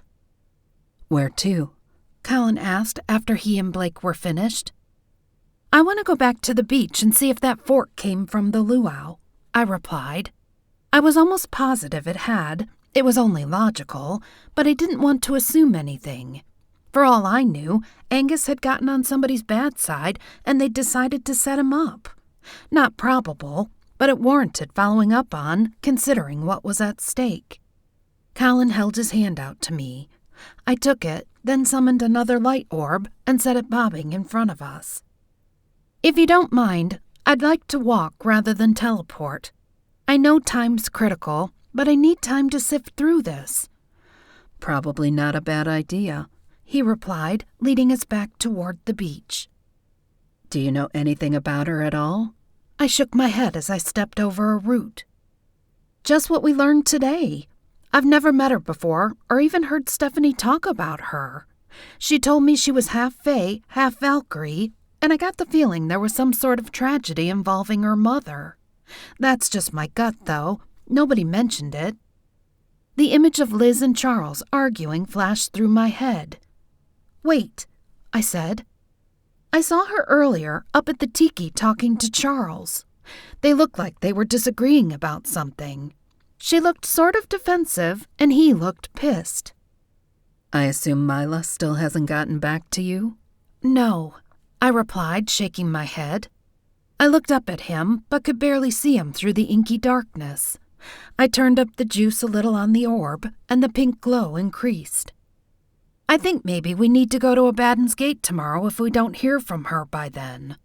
I'm worried. Plus, we need to get as much information as we can on him. Right now, he's our only lead. Are you going to tell Blake about him? He asked, and I nodded. I've found that he's much more willing to give me room if I'm honest with him. Plus, he doesn't technically have to share anything he learns with us, but he'll be more inclined to if we're sharing too. I think we should probably talk to Charles before we do anything. See if he'll just tell us what they were talking about. It could be just a big misunderstanding. He didn't exactly strike me as a killer. I raised a brow. If I've learned anything, it's that the bad guy, or girl, doesn't always look bad. But I didn't get that sort of vibe from him either. It might be good to have Blake with us for that. He can use his internal lie detector. I thought you had one too, he said, picking his way around a downed tree. I do, I replied, following him. But mine's not nearly as accurate or refined as his is. I could tell you if he was telling a whopper, maybe, but I'm not much good at picking up nuances. I think we should talk to the people at the party then. Maybe see if they noted anything out of the ordinary or saw her talking to anyone. I agree, I said. We need to see her room, too. I hope Steph comes back soon. We need to talk to her and learn more about what Liz had going on. I didn't even ask her what she did for a living. All I know is that she's not an active Valkyrie. Something else floated through my brain at the mention of her bloodline. And I want to ask Steph what her story is. When they mentioned her mom, there was an obvious tension. It could be related to why Liz was killed. He stepped out of the forest and onto the soft sugar sand of the beach, and I followed. The light from the bonfire was still bright and people were still partying, oblivious to what was going on just a short distance from them. It was better that way. "Hey, you two," Angus said with a suggestive twinkle in his eye. "Did you have a good time sneaking off into the woods?" He glanced at me. "You took 'em to see the fairy pools, didn't you?" "I wish," I replied, measuring my words. I was glad he was alone. That would make it easier to question him. In the 3 years I'd known him, I'd never heard him gossip. Well, not about anything serious anyway. We were headed that way when we came across something unpleasant. "Unpleasant?" He parroted, drawing his brows down in confusion. "What do you mean by that?" Colin spoke before I could. "Are you, by chance, missing a barbecue fork?" Without pause, Angus replied, "Actually, I am. What of it? And how do you even know that? I haven't mentioned it to anyone." "When did you notice it was missing?" Colin asked, not responding to the questions. "Aye, about an hour ago," he replied. "And there were at least 50 people here who could have taken it. I accidentally left it on the serving table in the pan of brisket, and when I went back for it, 'twas gone. Now, answer me questions, if you would." His brogue had gotten more pronounced as he spoke. I glanced at Colin, trying to decide how much to tell Angus. I opted for the abbreviated version of the truth. We stumbled across a body, and the person was killed with what we assume was that missing fork. For a minute, I thought he wasn't going to react at all. But then the blood drained from his face, and he collapsed backwards onto a stump he'd been using as a seat. "Who?" he asked. "A Valkyrie," I replied. "Well, actually she was half Valkyrie. Her dad was Fae. She didn't say what kind when I talked to her earlier." He nodded. "I know who you're talking about. I spoke to her when she filled her plate. She complimented me, thanked me for cooking." "Was she with anybody?" Colin asked, and Angus shook his head. "No, but I did see her hanging with the other 3 Valkyries. I assumed she was here with them." Colin cast me a quizzical glance. 3? We only know about 2, Stephanie and Mariah." Angus gave a humorless laugh and shook his head. "There were definitely 3. Stephanie and the other who wears the armband, the little redhead, and a 4th, a brunette. Trust me, I notice Valkyries because back when I was a young lad, I gave one me heart." He gave a self-deprecating smile. "Though she never knew it." That was some visual. A goddess of war and a gnome. I loved Angus, but man, those could have been some terrifying babies. I bit back my smile and yanked my mind back to the task at hand. "Did you happen to catch a name?" He shook his head. "No, but I'm sure your friend can tell you. They were here together." I started to say something, but he held up his finger. "Wait a minute. I did see her talking to some gentleman. He looked human, so maybe a shifter or wizard? Definitely not Fae. Not good-looking enough." "Charles." "Was he tall, sandy hair, maybe wearing green swimming trunks?" Colin asked, eyes narrowed. "He was indeed," Angus replied. "I don't know what they were talking about, but it was serious, at least at first. They talked for several minutes, but about halfway through, things loosened up, and they looked to be enjoying each other's company." "I know exactly who you're talking about," I said. "I met him this afternoon. Thanks, Angus. If you hear anything else, please let me know." "Des?" he asked as we turned to walk away, concern tinging his tone. "I'm not in any trouble, am I?" I gave him a reassuring smile. "Of course not, Angus. It's not your fault somebody lifted your fork and used it to skewer something other than a brisket. But don't worry, I'll find out who did it." "I hope so," he said, his cheeks red. "This is supposed to be a happy place. Don't let that nonsense stand."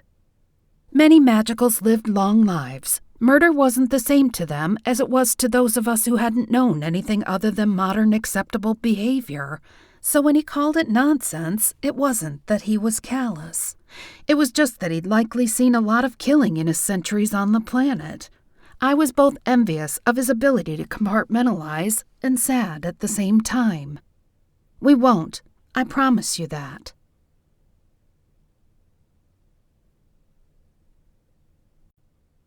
Chapter 8.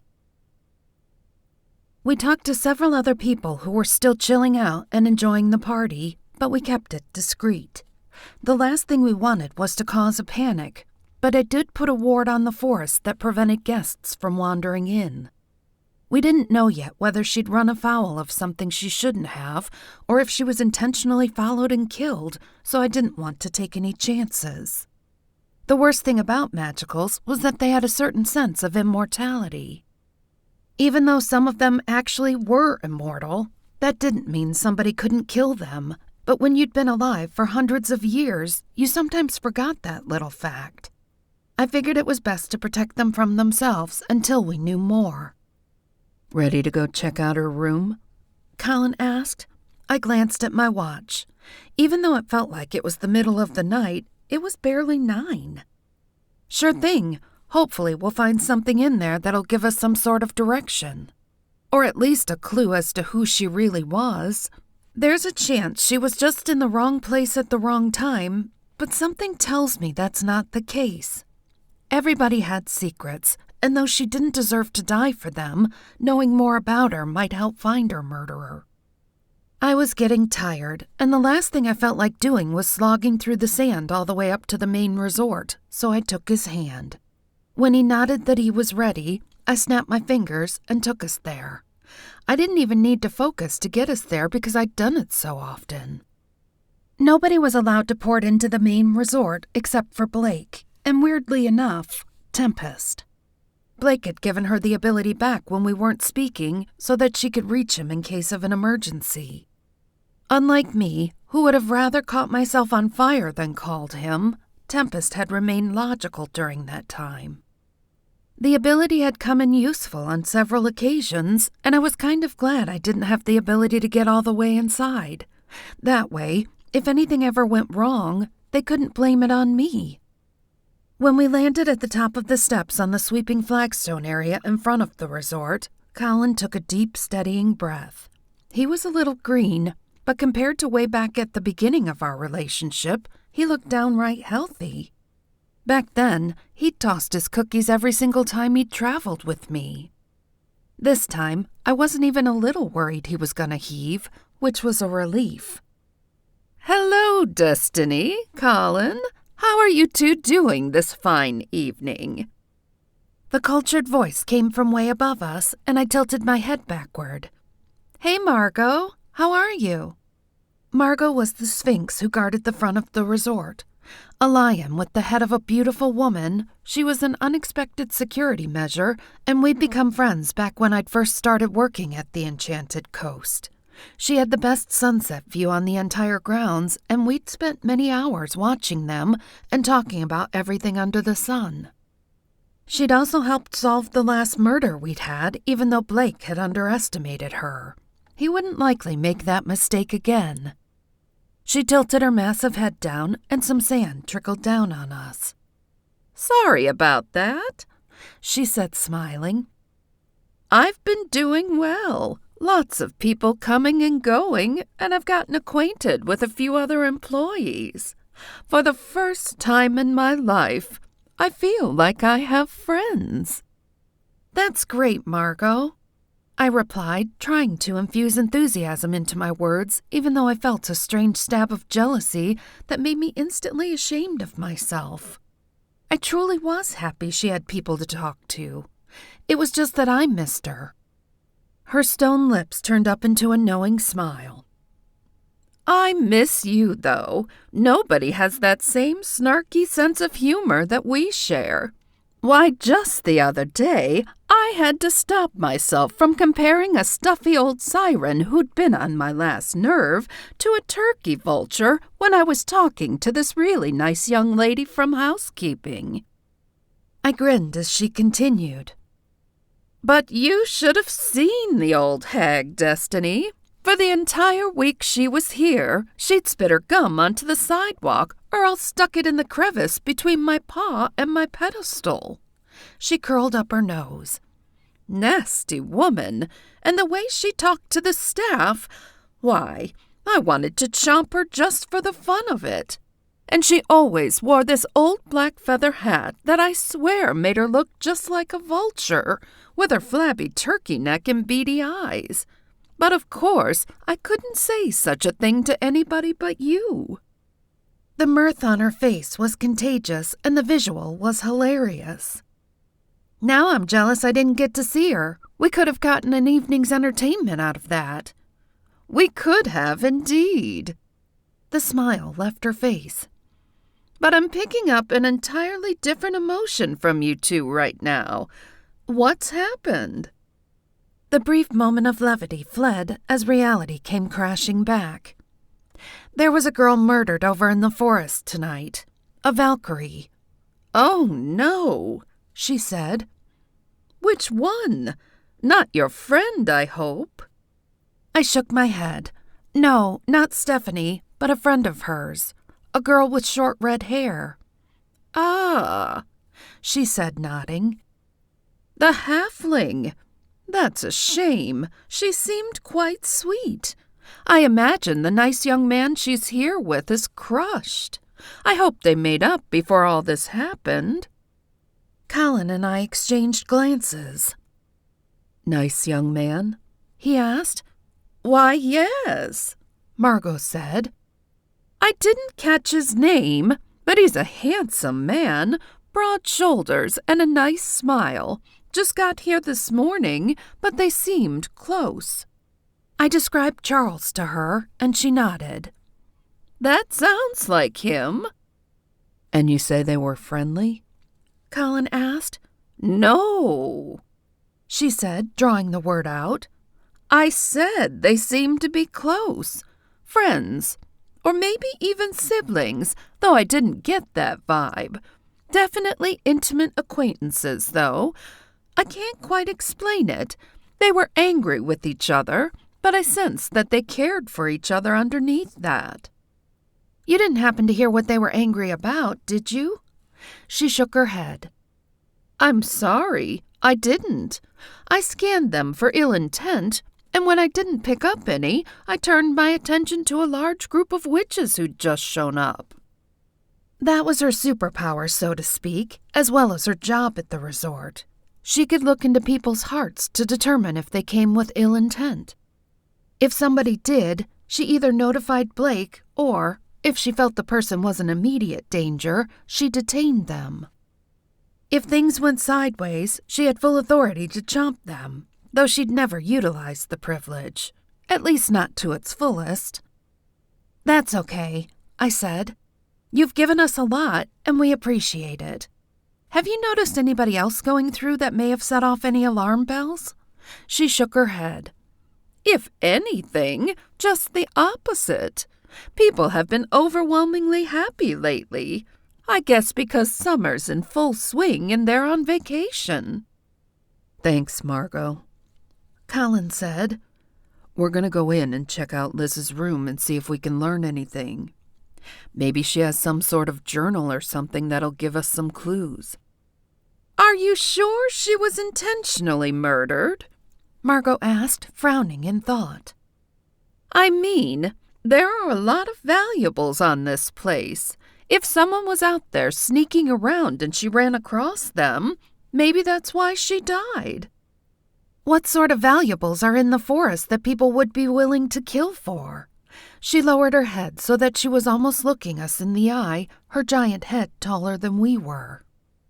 You didn't hear this from me, but there's a leprechaun who's been displaced by urban sprawl, and he contracted with Blake to hide his treasure in the forest while he scopes out a more secure location.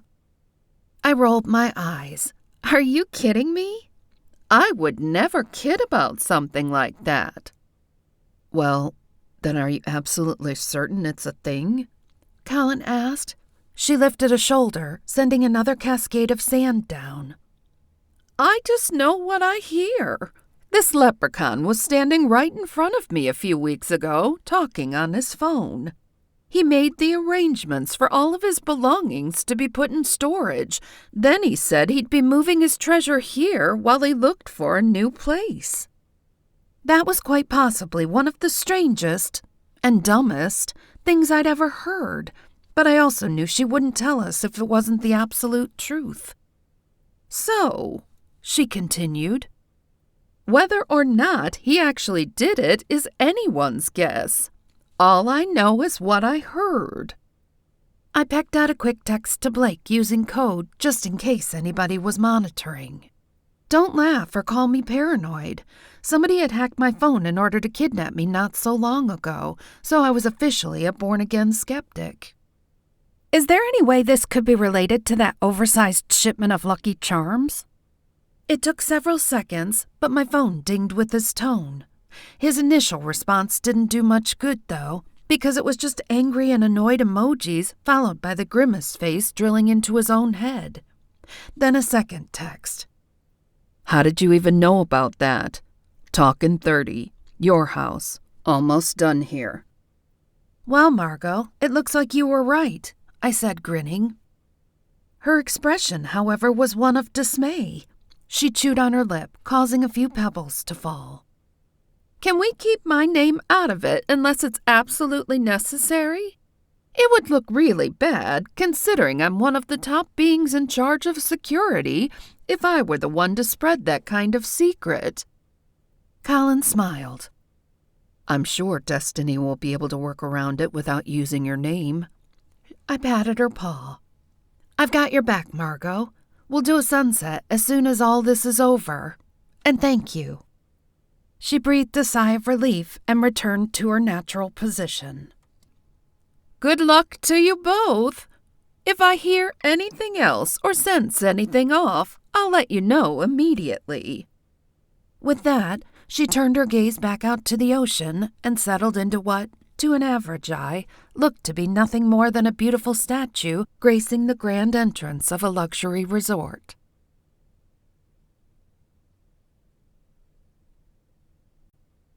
Chapter 9. I stopped by housekeeping and got a skeleton card so we could access Lisbeth's room. I could have gotten a copy from the front desk, but that would have required talking to somebody. I figured it was better to involve as few people as possible, both for optics and to keep the chatter to a minimum.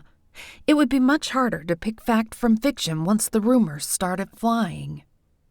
The Enchanted Coast was just like any other small resort town. We had our own drama, and everybody had a role. Since there was only about 1,500 employees, everybody pretty much knew everybody else, and we even had our own little shops. Then there were all the salons and whatnot that were part of the resort experience. Scuttlebutt traveled fast, while facts were often shed along the way. I waved the key in front of the lock on Liz's door and waited for the telltale click. Once we were in, I stopped at the entrance to look around. She'd booked one of the smaller suites, which had a small living room kitchenette combo, a separate bath, and of course, the bedroom. The balcony, visible from the entryway, had a direct Gulf view.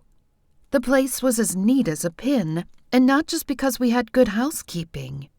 Her empty suitcases were visible through the cracked closet door in the entryway, which meant she'd taken the time to unpack. I stepped further into the room and poked my head into the bathroom. All her toiletries were neatly arranged on the black marble vanity around the sink, and her towels were hung over the shower rod so that the bottoms of both were straight and in line with each other. Wow, Colin said with a low whistle. This girl was almost a super freak about being tidy. I nodded. When you consider her mom was a member of an ancient military guard and her dad was likely a fairy, it's not that surprising. Fae were notoriously fastidious. I doubt rebelling by leaving towels on the floor or living out of a suitcase would have even occurred to her. Neatness was coded into her DNA. We wandered through the kitchenette, then into the bedroom. Her purse was on the dresser, which wasn't a shocker. She'd gone to a luau on the beach. The resort issued all guests with little vinyl wallets on lanyards so the guests could carry their room key, ID, and maybe a little cash. There was a larger pouch just big enough for a phone and a travel-sized bottle of sunscreen or whatever, too. That eliminated the need to carry a purse. I picked it up, but pulled in a deep breath before I opened it.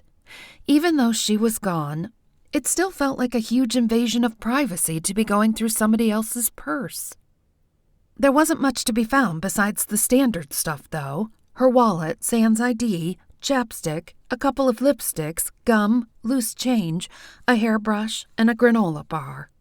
I emptied it, then growled in frustration. "There's nothing here," I said, stuffing all her belongings back into the bag and shoving it across the counter with a little more force than was necessary. We didn't know any more about her than we had when we'd found her, and time was running out. When Colin didn't respond, I turned to him. He was still standing in the entryway to the bedroom, his nose in the air. "What?" He held up a finger to silence me, then pointed toward the bedroom closet. He sniffed again and assumed a stance I recognized as one that would allow him to shift on the fly. "Whoever's hiding in the closet, come out right now. If I have to come in after you, it's going to be unpleasant." There was no response for a heartbeat, but then a man said, "Okay, I'm coming out. Just don't do anything. I'm not trying to hurt anyone." The door slid open, and a hand poked out holding a wicked-looking golden crossbow by 2 fingers, showing he was only holding it, not aiming it. Colin reached out and snatched it, and the guy pushed the door the rest of the way open and stepped out into the room. "Hey," Charles said, a watery smile on his face. His eyes were red-rimmed, and his voice was hoarse when he spoke.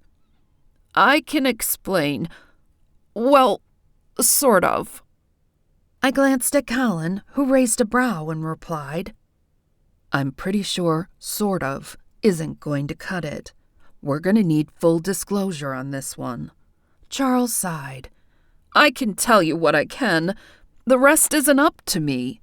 "Make it up to you," I snapped. "Liz is dead, and we just found you in her closet holding a damned crossbow.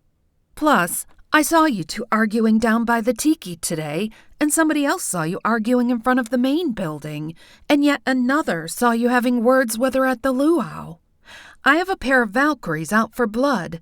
It's not in your best interest not to spill your guts before they do it for you." "Unless, of course, you're the one who killed her," Colin said, brow raised. "What? No!"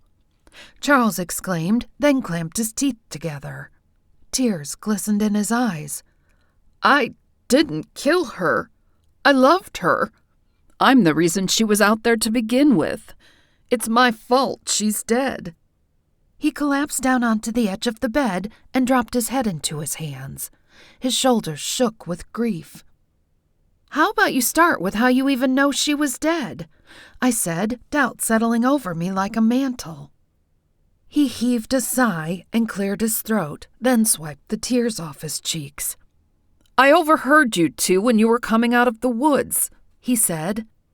"We'd had an argument. She went into the woods to clear her head and think. With her fairy blood, she's more comfortable there than on a beach. She was gone too long, though, and I got worried. I was going in to look for her when you 2 came out." Colin gazed at him, considering for a couple of seconds. "And how did you get from there to hiding in her closet, holding what I assume is her bow?" I held up my hand and cast a cautionary glance at Colin. "I think you should wait to say any more until you can tell it to everybody at once. You're coming with us." His gaze bounced back and forth between the 2 of us, suspicion warring with fear as his predominant expression. "Going with you where? I'm not sure I'm willing to do that." "And I'm sure you don't have a choice," I replied. Before he could say another word, I reached for Colin's hand, then strode forward and laid my other hand on Charles's shoulder. In the span of a heartbeat, we were in my kitchen.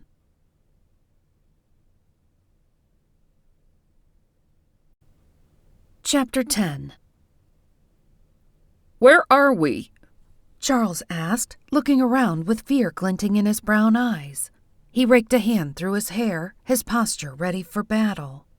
Before I could answer, my ears popped, a sure sign that somebody else had just ported nearby. Sure enough, footsteps sounded on my porch. I recognized them as Blake's right away. He always wore loafers, which made a soft sound, but he walked from mid-foot to toe, so the sound was a little squishier than somebody who just clumped. It was the runner in him. He was also the only one who could get through my wards without setting off my alarms. "My kitchen," I said as I flicked a hand to unlock the front door. "Come on in," I called to Blake. "We have a guest." Tempest trudged into the kitchen, blinking at the light. "What's going on?" she asked, cranky. She didn't do well when woken up from a nap. "You missed it. The Reader's Digest version is that Liz was murdered in the forest, stabbed with a barbecue fork, and we found this guy hiding in the closet in her room holding a crossbow. Oh, and I saw them arguing down at the tiki earlier." She blinked twice, then stretched. "That's so much information all at once. I knew I shouldn't have left you two alone. You always manage to get yourselves into a mess." Blake tromped into the kitchen, stopping long enough to glare at all of us. He pointed at me first. "We can't discuss it now, but I want to know where you got your information about the Lucky Charms from. There are only 2 people supposed to know about that, and you're not one of them. And no, I don't see how this has anything to do with that situation." I rolled my eyes. "Assuming you're one of the 2, it doesn't take a genius to figure out who leaked," I said, then motioned to Charles and made the introductions, along with the reason he was in my kitchen. Blake walked around Charles. To his credit, Charles didn't slouch or even look away. On the opposite side of that coin, though, he was a big guy, 6 feet tall if he was an inch and stacked like a linebacker. But his posture was non-threatening. He was nervous, but he wasn't acting shady. Rather than start with niceties, Blake cut straight to the chase. "So, you were seen arguing with the victim?" 3 times. I cut in, counting what Angus had seen. 3 times? Blake added, cutting me a look. "Then these 2 find you in her hotel room, hiding in the closet with a crossbow? I think you may want to explain before I just call the Valkyries and hand you over." Charles held out his hands, palms out. "I can explain the arguments, but the rest might be a little tricky. Liz and I've been dating for a couple of months now. We work together, so we've kept it quiet. I wanted to take the relationship public, but she didn't."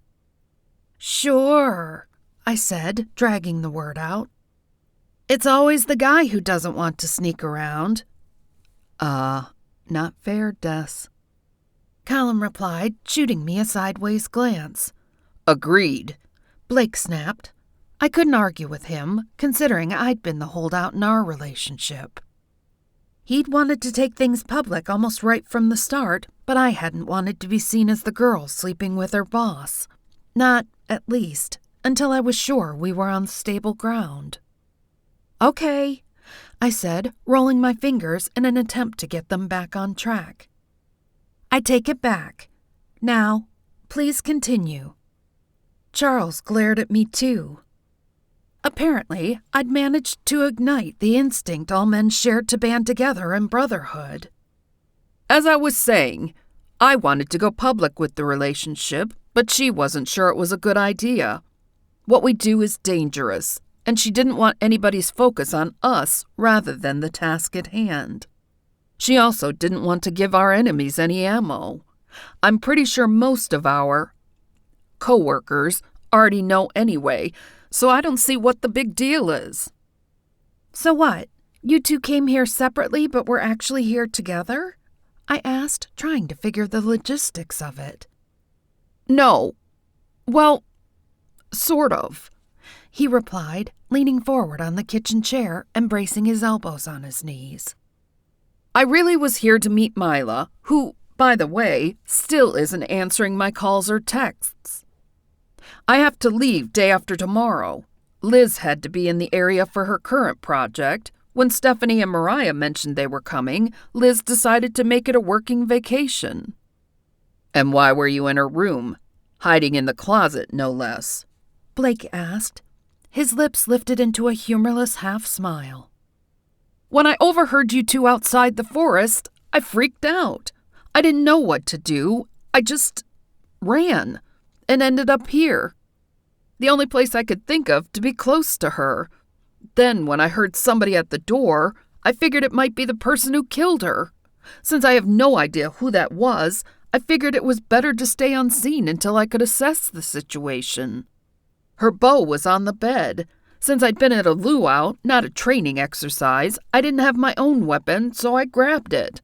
Plus, I sure wasn't going to leave it laying there for somebody to use against me." "So what's up with the crossbow anyway? I mean, why did she even have it with her?" I asked, leaning back against my earth-toned marble counter. That was bugging the crap out of me, because the only person I knew who brought a bow of any sort on vacation with him was Stan, a Cupid who was a semi-regular. He had to have it with him in case he needed to go. That's the only reason that made sense for bringing that sort of weapon with you on vacation. He bit the inside of his lip and for the first time averted his gaze. "That's getting into trickier territory. It was a gift from her mother, one of a kind. A Viking goldsmith made it for her centuries ago for giving his brother an honorable death. She needed it for work, and also, in the wrong hands, it could cause horrible destruction."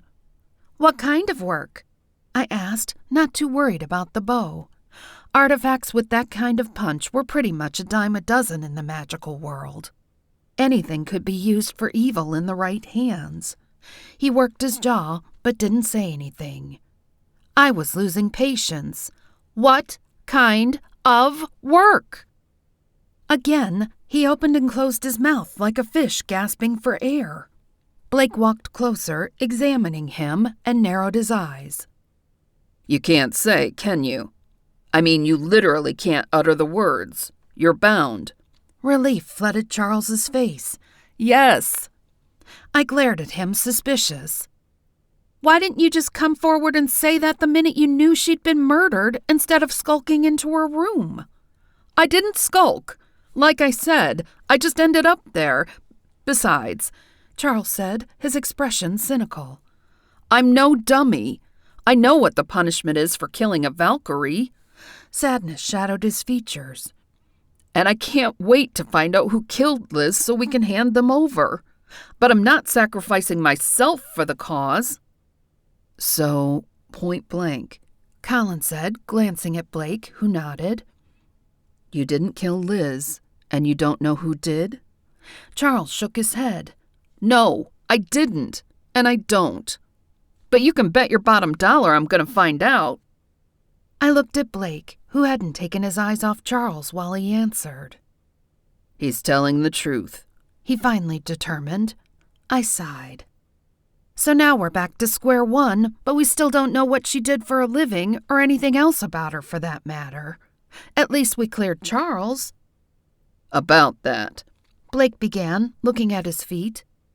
"We may have cleared him, but Stephanie knows they were having a heavy conversation at the luau. She came back not long after you did, and Angus told her." "Great," I said, rubbing my temples. I should have told Angus to keep that between us, but it was spilled milk at this point. She knew, which means she was looking for him. I thought back, trying to remember if I'd mentioned Charles by name. I didn't think I had. I glanced at Charles, unsure where to go next. His face lit up, and it was so cartoony that I almost laughed. I almost saw the light bulb go off over his head. "Text your brother. He'll back me up and verify everything I've said." My brother Michael worked for the Paranormal Criminal Bureau of Investigations, which was sort of like the human FBI and CIA combined. I raised a brow, but pulled my phone out. Without asking for consent, I snapped a pic of Charles and fired off a text asking my brother about him. "And how do you know Michael?" I asked. If he was involved with him professionally, it explained a lot about the current situation and also went a long way toward backing up his story. We worked together.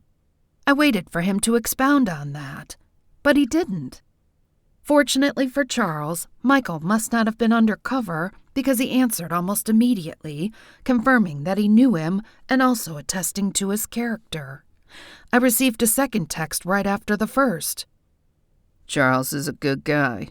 I trust him with my life. What's going on? Is he in trouble? My brother didn't trust easily, so those were big words. I shared what he'd said with Colin and Blake and started to reply, but was interrupted. Lightning flashed outside and the ground rumbled. Dread washed through me because there was only one species that could make that kind of an entrance aside from angels, and I wasn't expecting a visit from any of them. What was that? Charles asked, his gaze darting to the window. Blake sighed and scrubbed his hand over his face. That's your worst nightmare right now. Keep it zipped and let us do the talking if you want to make it through with your head attached to your body. I shook my head and positioned myself between Charles and the door. No, let me do the talking. Steph's my friend, and she's grieving. Still, she has a healthy respect for justice. Plus, we had a deal. She won't go back on her word. Destiny!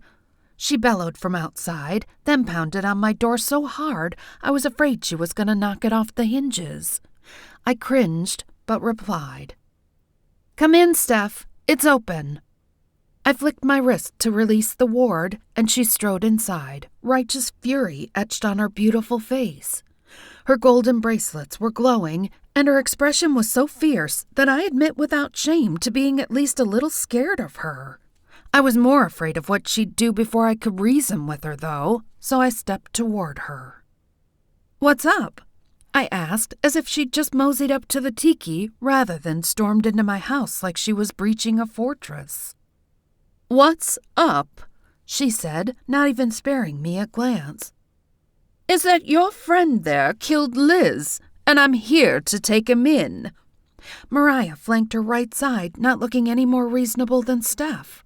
Both their eyes glowed gold. Actually, he did not kill Liz, I replied as nonchalantly as I could. One of us needed to be the calm, cool-headed one, and it didn't look like she was in enough control to do it. She peeled her gaze away from him and pinned it on me. He was seen arguing with her by 2 different people at 2 different times today, she replied. Had you been out asking questions rather than sitting here having tea and crumpets with her murderer, you'd know that. I pulled a deep breath in through my nose and released it through my mouth, struggling to rein in my own temper. Rather than confirm her suspicions by acknowledging that I had seen them arguing too, I didn't respond to that part at all. I don't even know what a damned crumpet is, I snapped, and we just got here. As far as sitting around, we're here because I've already interviewed at least 12 people, gone through her room, and found this guy hiding in her closet. Considering murder crossed her features, I figured I'd better rush to explain the latter. Charles beat me to it, though. Liz and I've been dating for the last few months, he said. And when I overheard Destiny and Colin say she'd been murdered, I freaked out. I just ended up in her room. Realization crossed his eyes. We need to go through her room and make sure there are no files related to... Again with the fishy mouth. He growled and drew his brows down, struggling to find a way to say what he wanted without setting off the binding spell. She liked to take work home with her, he finally said. What's wrong with him? Mariah, who'd been silent, asked. And what sort of work? Liz didn't work. She didn't have to. Her family left her enough money that even her great-grandkids aren't going to have to work. Charles shrugged and looked helplessly around, his palms facing up. I strode to my liquor cabinet and pulled out a bottle of fine tequila, a tip from a grateful pack of Guadalajaran werewolves.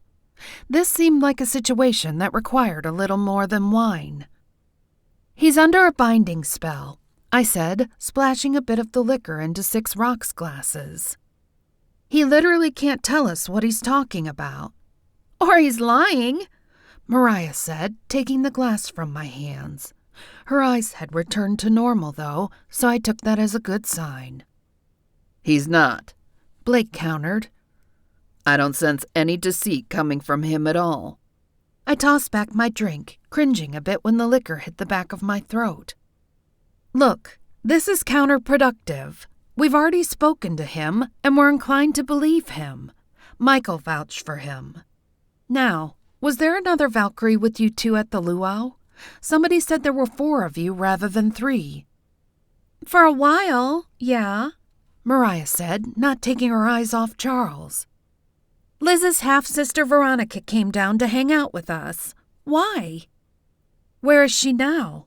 I asked. Mariah answered, and I was pleased to see that she'd relaxed her stance. She had to go back to work. She had guard duty over a bunch of our soldiers tonight. Where? I asked, but they shrugged. Top secret, they said at the same time. Seriously? I asked, raising an eyebrow. Stephanie nodded. Yeah, not that now's the time to discuss it, but we had to adapt just like every other species. We're goddesses of war. It's literally why we were created.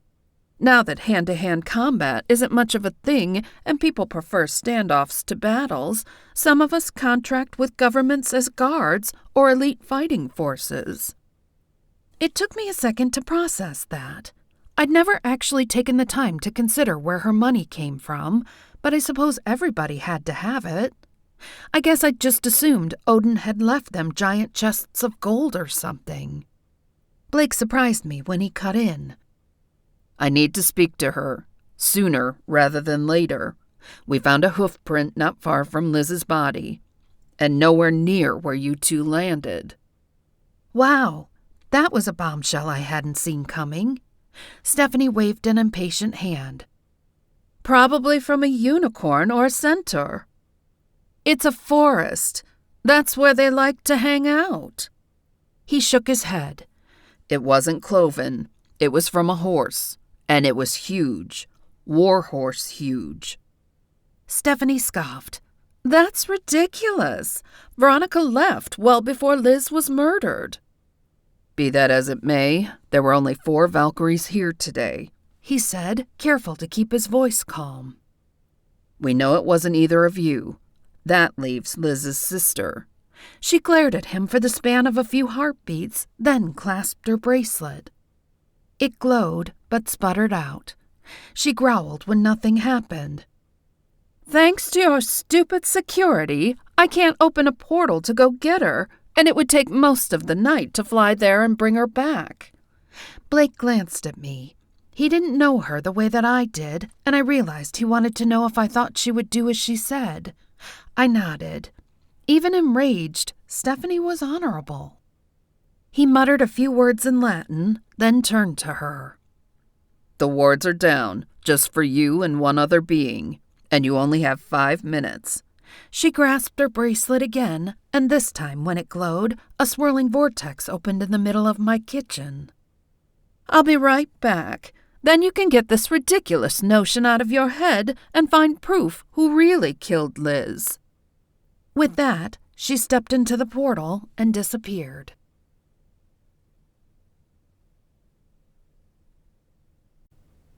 Chapter 11. As soon as the vortex closed, Mariah strode toward Charles. They may believe you, but I don't. Start talking. I stepped in front of Charles. I didn't know him, but I did know my brother. He never would have vouched for him if he hadn't been certain. The woman's arrogance was grating, and my magic surged unbidden to the surface. It didn't pay to let anybody bully you when it came to supernaturals. Not that it was in my nature to be a doormat, anyway. Your emotions are clouding your judgment, I said, putting some steel in my voice. This isn't how this is going to go. We're investigating it. At this point, we have no more reason to suspect Charles than we do your friend. You don't get to come in here and throw your weight around just because you're grieving. I softened my tone. I get it. You want justice. As hard as it is, let me handle it. I promise we'll find who killed her, then you'll get it. My ears popped as another vortex opened up and Veronica stepped through alone, irritation etched on her face. Stephanie said I was needed here? No matter that I'm guarding a team of soldiers so that they can get some badly needed rest. She's standing in for me, so here I am. Make it quick. Did you find who killed my sister? Her eyes locked on Charles. Is this the man you caught trying to steal her bow? I put my hand up to stop her, trying to decide how best to handle her. I decided she deserved the benefit of the doubt. She was, first and foremost, until I learned differently, a grieving sister. Blake stepped forward, but I shook my head at him. Valkyries were a fierce army of women used to dealing with other women. She would respond better to me. We're working on it, I said, keeping my tone measured. We found a hoof print next to her body, a big one, likely from a war horse. Were you there? She stood there, her brow furrowed with indecision. We can't help Liz if we don't know the whole story, Colin said. Her shoulders slumped, and she pulled in a deep breath, then released it through her cheeks. She strode to my liquor cabinet and poured 2 fingers of the tequila into a glass, then tossed it back. All traces of the arrogant woman she'd been when she stepped through the vortex were gone. The woman before us was clearly a woman in mourning. I was there, she said softly, glancing toward Mariah. Liz and I applied for this government job. She got it. I didn't. I tracked her down to tell her I was sorry. We've been fighting for months. First because Mother gave her the bow instead of me, then because she got a position on the witches' team and I didn't. I was jealous and hurt. But sitting on rooftops in the desert gives a person lots of time to think. Mother did the right thing by giving the bow to Liz. In my hands, it would be a weapon of destruction. My temper would overcome my logic, and I'd abuse its power. Liz knew how to use it for good. I wasn't suited for the bow or for a position on the team. I'm a warrior. I rush into situations ready to fight. That's not the type of person they need, and I realized that. She pulled her hair back from her face, resignation making her look older than she was. Or rather, older than she usually looked. I put my pride before my relationship with my sister. She was patient and kind, and I was harsh and mean. I followed her into the woods that night before I left, hoping to fix things. A tear ran down her cheek. I was too late, she whispered. When I found her, she was dying. I asked her who did that to her, and all she said was that she loved me. That's it. Then she was gone. I didn't think to call anybody because I wasn't thinking at all. Grief and rage consumed me, and I left before I burned the whole place down. She gave a small, humorless smile. See, I'm not suited to any position that requires stealth or a calm mind. She was the rational one of us, the better of us. And now she's gone. Her jaw clenched with the effort to hold herself together while questions swirled through my mind. What team? I asked. What powers does the bow have? Veronica glanced unsure toward Charles. You haven't told them? I can't, he said. I'm bound, unable to speak of it. She tilted her head, then turned to me. Then for once in my life, I'm going to take a page from my sister's book. If he's not allowed to tell you about it, then there's a reason. It's not my place to reveal another secret, especially without knowing her reasoning. Good luck, Destiny. All signs of softness left her face, replaced by the fierce warrior who'd first stepped through the vortex. Find who killed my sister, then leave them to me. She turned to Blake. You have her bow? He shook his head, but I stepped forward. I have it. May I have it? She asked. Not to carry because the weight of that responsibility is As I've already said, too heavy, but I'd like to have it back. It's all I have left of my sister and my mother." I pondered. She'd readily admitted she was incapable of wielding it responsibly even before her sister was killed. With her emotions raging, I didn't think now was the time to hand it over. "I'll keep it safe until this is over, then I'll gladly give it to you." It was, after all, her family's legacy. "Be careful with it and guard it well. Now that Liz is gone, others would have it to serve their own purposes, and I can't overstate its power." She turned and stepped back through the vortex, and a few seconds later, Stephanie returned. "Now you've spoken with her," she said. "Are you satisfied that you've tormented a grieving sister while you could have been searching for the real killer?" She turned to Charles. "Or perhaps you've already found him." I pulled in a deep breath, grabbing a hold of my fraying patience with everything I had. I swirled the pale amber reposado in my glass and chose my words carefully. "You gave me 48 hours. That time's not up yet. When it is, I'll hand over her murderer." Her gaze settled on me, and something passed over her face. I couldn't tell whether it was irritation, indignation, or something else, but whatever it was, she tossed the shot of tequila back and slammed the crystal glass down so hard on my table that I thought for sure it would shatter. 48 hours, she said as she turned toward the door. 46, Mariah corrected, then followed her. A loud swoosh and a couple more flashes of lightning, and I was sure they were gone. Now all I had to do was figure out who really did kill Liz so that I could cash the check my mouth just wrote.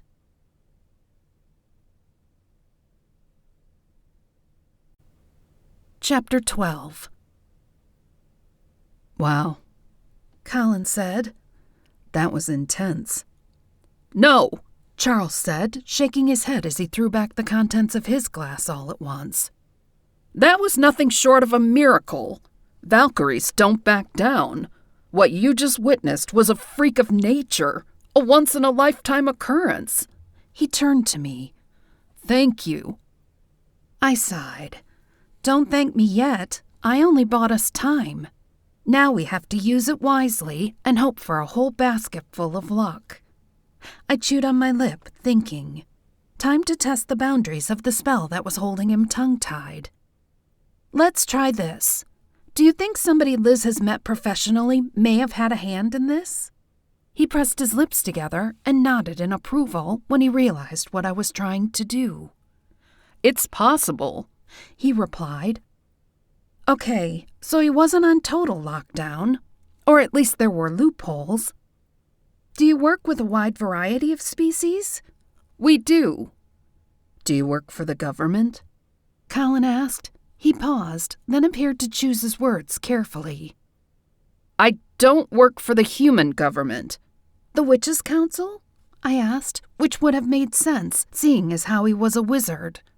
Or was he? I'd just assumed. I sent out feelers, but got nothing. That was weird. I could usually get at least a general sense of somebody's species. "Or are you actually a wizard?" "I'm half wizard, half shifter, hawk. And no, I don't work for the Witches' Council." "This is frustrating and pointless," Blake said, pacing. He looked a wreck. His baby blue polo was crumpled, and his loafers were coated in mud. On top of the 5 o'clock shadow he was rocking, his hair looked like he'd raked his fingers through it so many times that he'd caused a few permanent cowlicks. I'd rarely seen him look so frazzled. He strode to my liquor cabinet and poured himself another drink. That was also out of character for him. I pulled in a deep breath and let it out slowly. He was right. At this rate, it was going to take all night. And even if we did manage to pull a few loose threads, it was obvious the spell was well crafted. We wouldn't get anything useful. "You said earlier that you were supposed to meet Mila here today," I said. Charles nodded. "Yeah, we were going to compare notes on some stuff. My cousin had some explaining to do because I was pretty sure this guy wasn't working with her to develop a new color-changing shampoo. So she works with you. Did she know Liz? She and Liz are friends, he said, once again picking his words carefully. If we go see her, I'm sure we can clear a lot of stuff up. Why? If you're under a binding spell, surely she is, too, Tempest said, frowning. She was not a happy camper. Not that I wasn't in total agreement. Just the thought of somebody messing with Mila or Calamity pissed me off. Mila and I were raised together and had a solid respect for our independence. Whatever she was into had to be critical if she was willing to let somebody put a gag on her. He shook his head. That's not how it works. But you can't say how it really works, Colin concluded, and Charles pressed his lips together. Trust me, it's for a good reason, and I'm fully on board with it. Right now, it's causing serious problems, but there's no way we could have anticipated anything like this. I've never needed an alibi before. He huffed out a breath. But you can bet your boots I'll put a contingency in the language of the spell the next time. Wait. Tempest perked her ears. You said you'll put it in the language? This is your spell? He nodded. What we're doing is life and death stuff, and I refuse to have any harm come to my friends or co-workers because somebody coerces the details of the mission from me, or them, without consent. I stared at him for several long seconds, and he got up and paced to the kitchen window. It was a lot to unpack, and the scenarios flashing through my brain ranged from some sort of super spy agency to I don't know what. What I did want to know was how Mila, a carefree soul who'd always been content to run her little potions and lotions shop, had gotten involved in something obviously way above that danger level. Time to change tack, because this was getting us nowhere fast and we were running out of time. I'm going to Abaddon's Gate tomorrow. I'll go with you, Colin and Charles said together. Blake nodded. I think you should. Will you be able to meet with Michael? Maybe, I replied. Considering Michael had answered right off the bat, there was a chance he'd be available. That often wasn't the case if he was undercover. I turned to Charles. Would my brother know anything about this? I'm friends with your brother, he replied, his tone measured. I took that as a yes and pulled out my phone, then sent Michael a text asking him to call me. I had a feeling this was convoluted enough that it would be better to discuss it via speaking rather than texting. Plus, there was always the chance he'd manage to reply to my text even if he was on a mission, so I didn't want to risk compromising him by calling him without warning. I hated that part, but it was part of what he did, so I respected it. I stuck with a simple, call me ASAP, 811 emergency. I used 811 because that was our code for anything imperative, but not imminently life-threatening. It wasn't 2 minutes later that my phone rang. What's going on? Are you okay? His tone had a panicked edge to it, so I rushed to put him at ease. What's going on with Charles? We're fine. We're in a mess, though. I went on to explain the whole murder thing, and also that Mila was semi-MIA. She was supposed to meet Charles here, but she didn't show. She wasn't at her shop, even though she said she was, when she finally responded to me after I blew up her phone all afternoon. Do you have any idea what's going on? He sighed. I do. And I promised you, Charles didn't kill Liz. I'm not talking about this on the phone, though. You're gonna have to come to the gate tomorrow. I was just in the gate today. She wasn't there. Her shop was locked up tight even though she lied to me and told me she was there because she didn't realize I was standing right out front. He sighed. I know. She was busy. Meet me at Potions and Lotions at 9. I promise she'll be there. She better be, I snapped. She lied to me, and Miss Beatrice said she's been acting weird and looks bad. I want to know what's got her so distracted that she's leaving her shop closed and not taking care of herself. And make it 8, I said. I don't want to waste any more time. I'm working on a short timeline, remember? 8 it is then. And put up as many wards around your place as you can. Lock it down tight.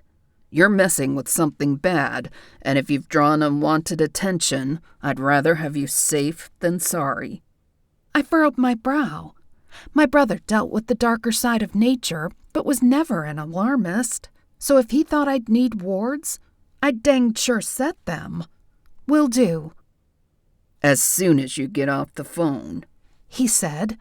Okay, I replied, a little impatient at the big brother bossiness, even though I understood it came from a good place. I'll do it right now. I already have the place almost as secure as Fort Knox. He snorted. That does not make me feel better. Any witch worth their salt could get into that place with one arm tied behind his back. Lock it down as tight as the Witches' Council. Geez, I said. You're serious? I am. Now I'm going to bed, and you should too. We may have a long day ahead of us tomorrow. I assume he just told you to boost the wards around this place? Charles asked when I hung up. I cast him a quizzical look. He did? You disagree? Absolutely not. He's right. I'll help if you want. He cracked his knuckles and moved toward the door. Blake glared at him. I'll help. Even though I trust Michael, I don't trust you. And even a phone call isn't 100% reliable. She's been tricked like that before. You just sit tight. His face creased in resignation, and he waved us on. Then go on. Get it done. We're sitting ducks. The Valkyrie strolled right in, so I assume we have no wards up at all right now, and we need them. Though that was technically true, it wasn't normally the case. My wards had been off because I hadn't thought to reset them when I'd left that morning. I wasn't usually so lackadaisical, but I'd been excited to get to the beach and had forgotten. I glanced at Blake, who nodded, and we went outside. He stood on one end of the porch and I stood on the other, each of us with our hands raised, muttering the words that would protect my place from everything from wood sprites to fire demons. Tempest stood with her little body pressed against my leg, feeding me her own special brand of magic to fuse with mine. That's every spell I can think of. I brushed off my hands after I finished the last incantation and tied the magic to the power of the ocean so that it wouldn't drain me dry. Me too, Blake replied. This place is invisible for all intents and purposes, and even if somebody does manage to find it, we'll know right away if they attempt to breach. I arched a brow at him. I may have had a brief brain fart and left them down, but even my normal wards were enough to keep nearly everybody out when I set them. I'd learned that lesson the hard way when the council had walked through them a year or so ago and nearly convicted me of murdering my boss. What we'd just done was overkill, but in this case, I'd rather err on the side of caution. Nobody's gonna breach these wards. Cockiness will get you dead, Destiny, he replied, rubbing his hand over his face. You see the best of people here, but let me tell you, there are many more out there that would keep you up at night if you knew just how close they are. A shiver ran down my spine, and I rubbed my arms, trying to dispel the goosebumps that had risen on them at his words. His expression softened, and I caught a glimpse of the man I'd fallen in love with back when I'd first started working there. That seemed like a lifetime ago, and I had Colin now, but I'd always have a soft spot for Blake. He gave me a soft, tired smile. But you're probably right in this case. Between the security nets the resort has in place and the ones we just put up, I'm comfortable saying we're safe here. We went back inside, where Colin and Charles had taken a seat at my kitchen table. Tempest hopped into Colin's lap and curled up. Helping me had taken a lot out of her. Blake poured another drink, then dropped into a chair and rolled his head. "Are y'all hungry?" I asked. That level of magic took a tremendous amount of energy and focus, and my stomach was growling. "Starving," Colin and Blake said at the same time. "I could eat if you're offering," Charles said, his tone a bit tentative, even though his grumbling stomach didn't seem to be shy. I racked my brain, trying to think if I had anything other than cake and cold cereal, and cringed when I realized I didn't. Though she looked a little worse for wear, Tempest sat up straighter on Colin's lap with a cat-ate-the-cream look. "Check the fridge. I might have stopped by to see Angus rather than coming straight home." I opened the door and was shocked to see one of the large serving pans that had held the meat at the luau. Pulling it out, I pulled back the aluminum foil and was shocked, yet elated to see a huge pile of meat that took up a quarter of the pan, then smaller containers stuffed full of sides and sauce. There was even a pack of hamburger buns tucked in there. I grinned at her. "I hate to say this because I know it'll go to your head, but you're a genius." She huffed a breath out through her nose and ran her tail through her front paws. "If somebody hadn't died, you'd have called me a bum." "Well," Colin said, smiling, "two things can be true.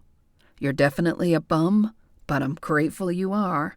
And I would have said that even if it were an ordinary night. You know how I like my midnight snacks." I rolled my eyes, grateful for once that my little fox was as food-driven as the rest of us were. Colin wasn't lying. He hadn't shifted, but even on a good day, it seemed like he could consume his weight in groceries. And he was a meat and potatoes guy. I'd always joked that it was a good thing he'd decided to be a lawyer, because otherwise there was no way he could have afforded to feed himself. I made up sandwiches and doled out sides, and when we all dug in, conversation stopped as we ate. By the time we were done, I felt much better. There was something about a full stomach that just made the world a little rosier. I was also about 2 bites away from a food coma, and on top of the stress of the day, I was ready to hit the sack. "Let's go to bed and get a fresh start in the morning." I smashed the final crumbs of cheesecake between my plate and the back of my fork. Never let it be said that I ever wasted even a dusting of dessert. Blake pushed back from the table. "I'm going to head back to my place. Then tomorrow, I want to take a look at the crime scene in the daylight." He turned to Colin. "I haven't asked you yet, but did you happen to see or smell anything that didn't seem right when you were there?" Colin thought for a minute, his brow creased in concentration. "I didn't see anything, but I do remember thinking at the time that the forest creatures that would normally be making noise, even with us present, crickets and the like, were quiet. I've never heard that before, but I thought maybe it was because it's a man-made environment instead of the real thing. I also smelled horse, but seeing as how she'd hung out with Valkyries all day, that wasn't surprising. Other than that, no, nothing." Blake nodded. "It didn't hurt to ask." He paused, then turned to Charles. "And what about you? Is there anything you can add that might help us, and therefore you, out?" He hesitated before he spoke, then sighed. "I feel bad even mentioning this, but Veronica still isn't off my list. They loved each other, I think, but that relationship was intense. They were uber competitive, and they'd had a falling out several months ago and hadn't spoken since. I was surprised to see her here tonight. I've never met her, but Liz told me about her. She told the truth about applying for the same position Liz did, but left out that she'd been accepted in the beginning. She was knocked out of the training program because she's a hothead. They're strict about discipline, and she flunked out even after they'd given her a second chance." I pressed my lips together, trying to decide what I felt about her. Angus said they were hanging out together, but he didn't say whether the two of them specifically were talking much. I've never met her, but that doesn't surprise me. Steph typically comes alone. This is the first time she's ever brought anybody with her.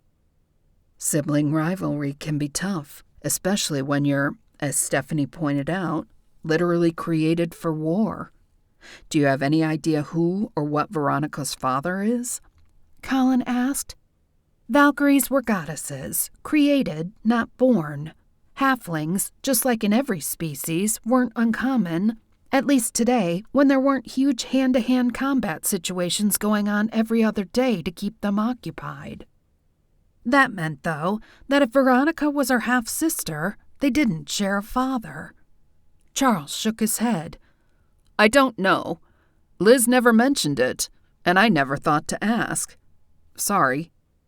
It was a shame Stephanie hadn't been feeling more cooperative, because this was a question she could have easily answered. I had her cell number, but I wasn't too interested in calling and stoking the flames at that point. If Valerie had applied to whatever program they'd been in, Michael would likely be able to get the info on her. We'd hit yet another wall that would have to be scaled tomorrow. I just hoped we could get the answers we needed, because otherwise, I was afraid Charles was going to need more than a few wards to protect him.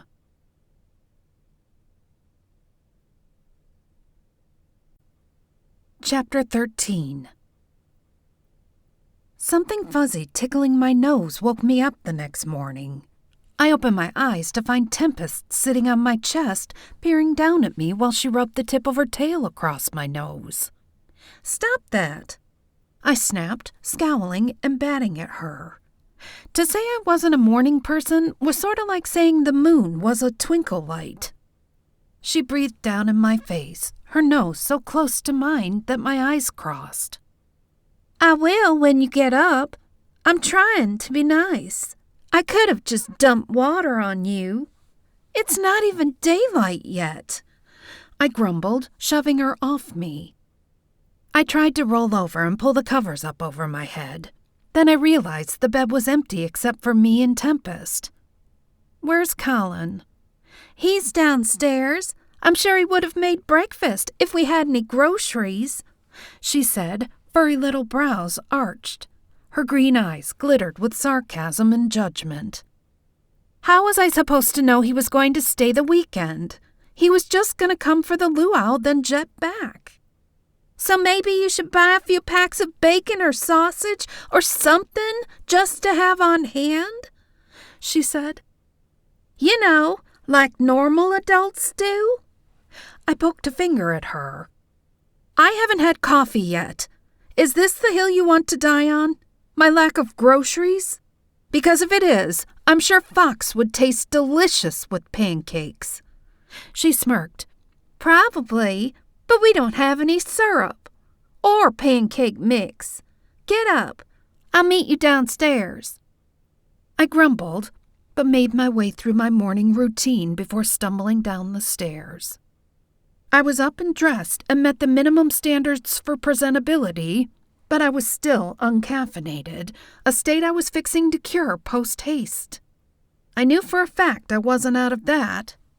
Colin swooped in with a quick kiss and shoved a mug into my hand as soon as I stepped into the kitchen.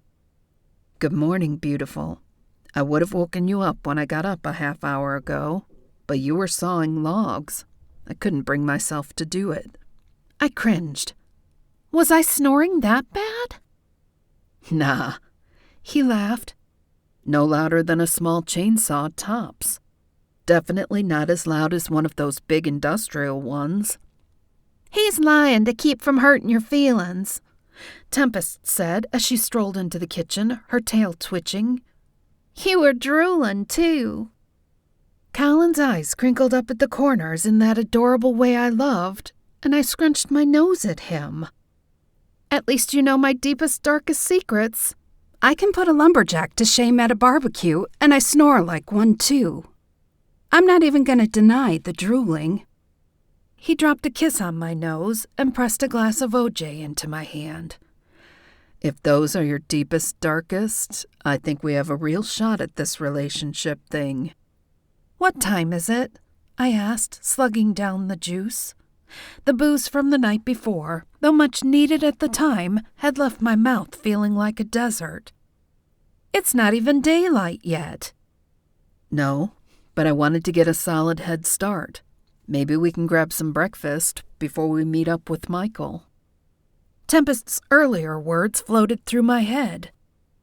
I'm sorry, I should have grabbed some groceries, but I honestly didn't even think about it. It's because you've been working yourself to the bone, Tempest said, surprising me. She might give me the dickens when we were alone, but she always had my back in front of others, even Colin.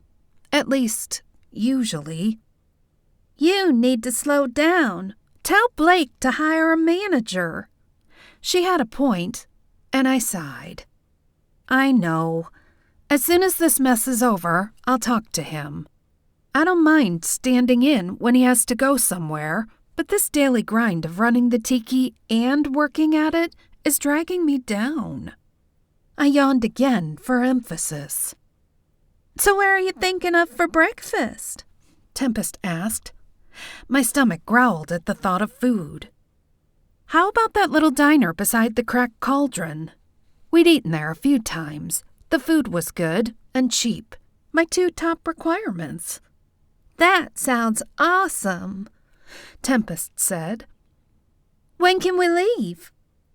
I glanced at my phone to check the time. We had a few minutes, but if we were going to eat, we needed to leave soon.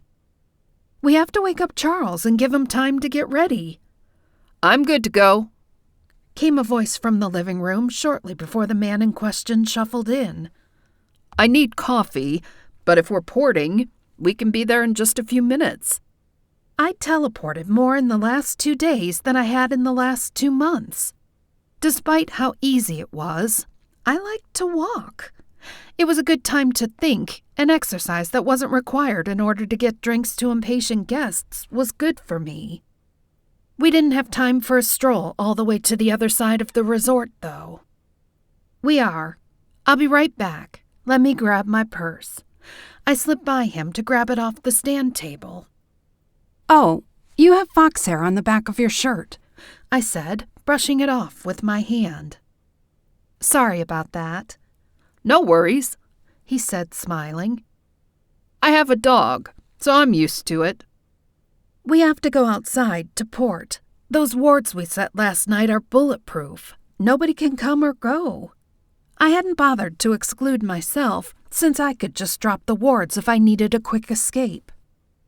Once outside, Tempest hopped onto my shoulder. I took Colin's hand and reached for Charles's, then closed my eyes and pictured the red door that would lead us off the property. 2 seconds later, we were standing at the north entrance to the Enchanted Coast. Even I didn't have the ability to teleport on or off the resort. That was reserved for Blake only, and I was glad. We had to manually cross the property line. Then we could either teleport ourselves, or there was a bank of official ports that led to pretty much anywhere in the world for those who either couldn't or didn't want to teleport themselves. I rarely used them since I rarely went anywhere new. I pressed my thumb against the biometric lock, something anybody leaving had to do. Charles passed through, then Colin, and Tempest and I brought up the rear. I held out my hand to Charles, but he shook his head. No need for you to use extra juice when I can get myself there. I'll see you at the diner in 10 seconds. He snapped his fingers and was gone. Colin swore. What if he just made a run for it? We don't really know anything about him. I grinned. Sweetie, I wasn't born yesterday. I put a magical tracker on him when I brushed the hair off his back. I'm impressed, Tempest said, rubbing her cheek against mine. I know you're brilliant, but sometimes you still manage to surprise me. Now let's go eat. The exit was right on the beach, and I took a few seconds to breathe in the sea air and let the energy from the water recharge me. The farther I got from the water, the more energy it took for me to do magic, though it wasn't that big of a difference since I had a better-than-average amount of mojo. I could pull energy from the water in the air if I needed to, but still, the closeness of the water soothed me. Tempest remained uncharacteristically quiet as I absorbed the pre-dawn energy. After a few seconds, Colin squeezed my hand. Honey, we need to go. I nodded, and 2 seconds later, we were standing on the sidewalk at the side of the diner. The scents of coffee, bacon, and fresh bread combined to make my stomach growl. I looked around for Charles, but he was nowhere to be seen.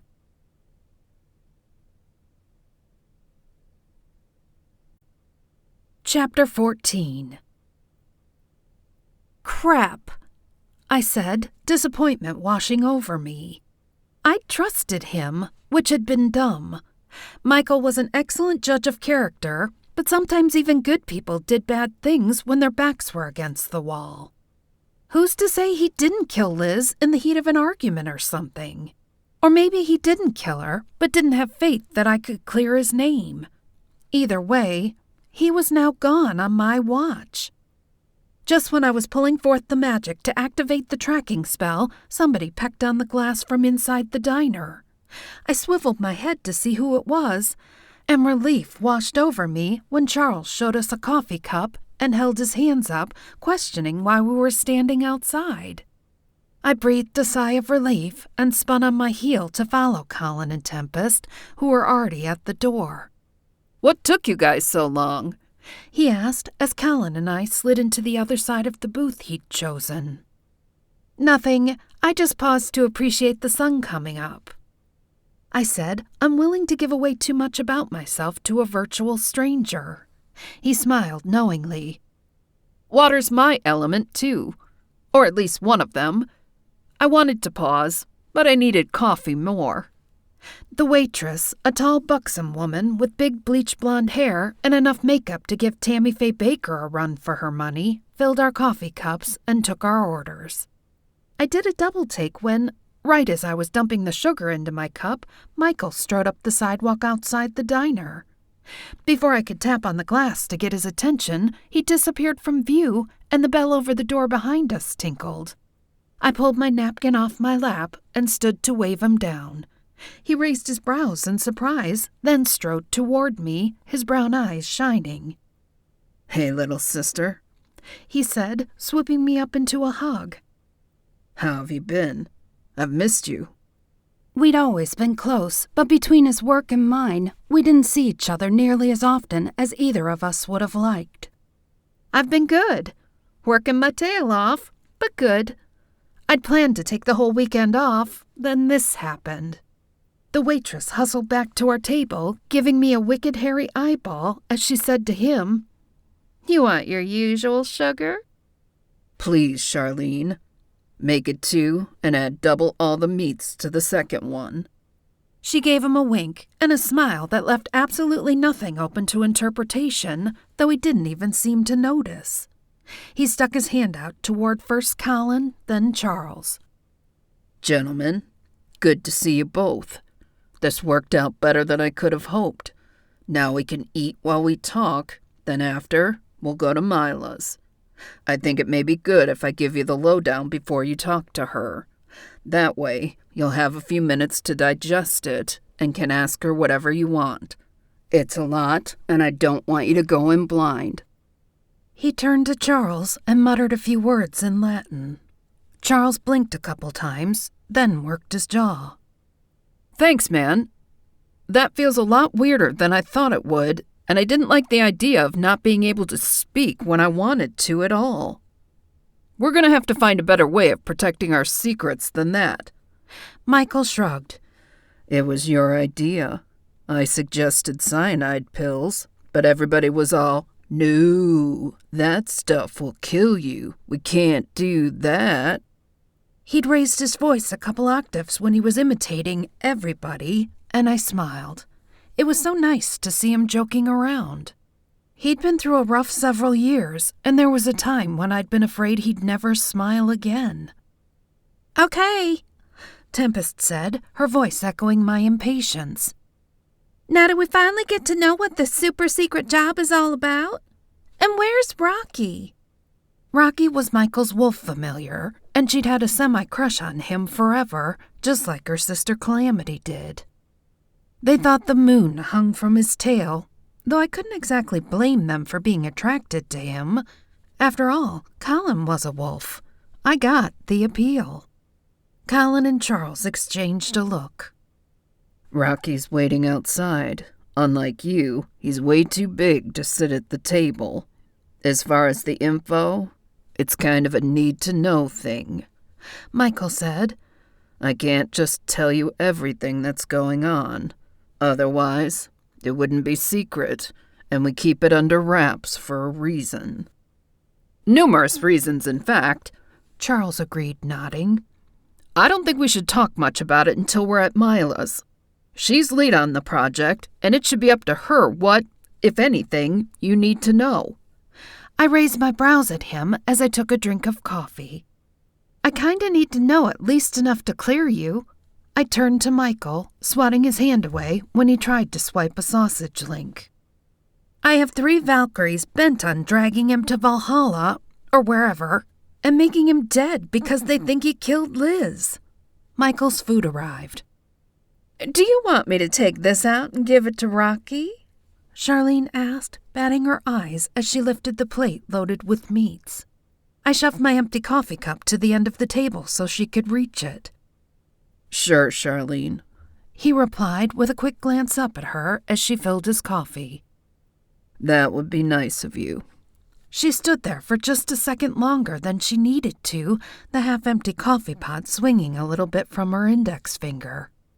When Michael dug back into his breakfast without sparing her anything other than a dismissive smile, she gave me another glare and headed to the door without filling my cup.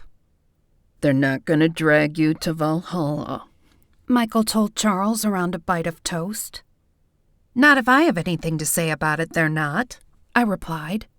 Michael's eyes were glittering with orneriness, and he shook his head. "No, I mean, that's not where they'd take him.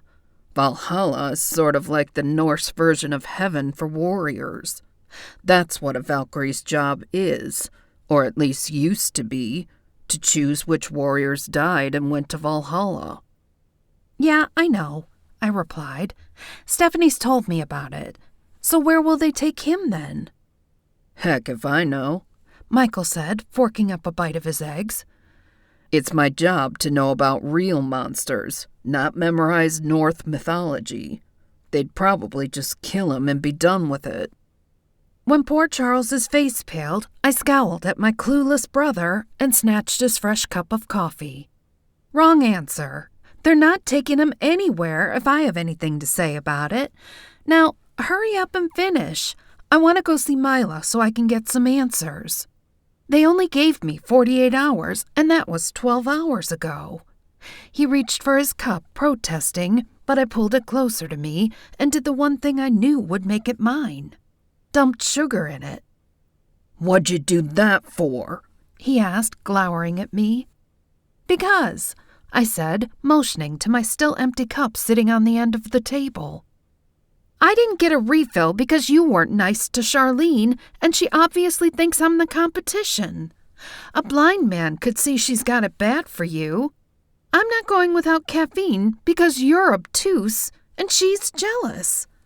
He started to argue, but Charles shook his head and grinned. "She's right. We come here at least once a week, and every time we're here, that girl about turns herself inside out for you, but you never give her the time of day." "I'm nice to her," he said, defensive. "I just never noticed she was any nicer to me than she is to anybody else." I raised a brow. "She left my cup empty because she thinks you're with me, and she's out there right now hand-feeding your wolf familiar. Plus," I said, eyeballing the mound of bacon on his plate, "she gave you extra good stuff. She's definitely into you." We dove into our breakfast and concentrated on filling our bellies since it seemed I wasn't going to get my answers yet after all. As we were finishing up, Charlene appeared, ever-present coffee pot in her hand. She set a fresh cup next to Michael and filled it when she saw that I'd snagged his. "I forgot to refill your cup, sweetie. I'm sorry. My coworker was just telling me you're Michael's sister. I should have seen the family resemblance. Is there anything else I can get for you?" "We're good," I said. "Just the check. And maybe a coffee to go if you don't mind." Now that she knew I wasn't a threat, she didn't have any reason to spit in it, so I'd take the extra dose of caffeine. "And one for my vision-impaired brother, too?" I said, rolling my eyes at him. She grinned and winked at me. "You got it, honey." I huffed a breath out and shook my head. Minus the eyeshadow, Charlene was cute. It was no wonder he was single.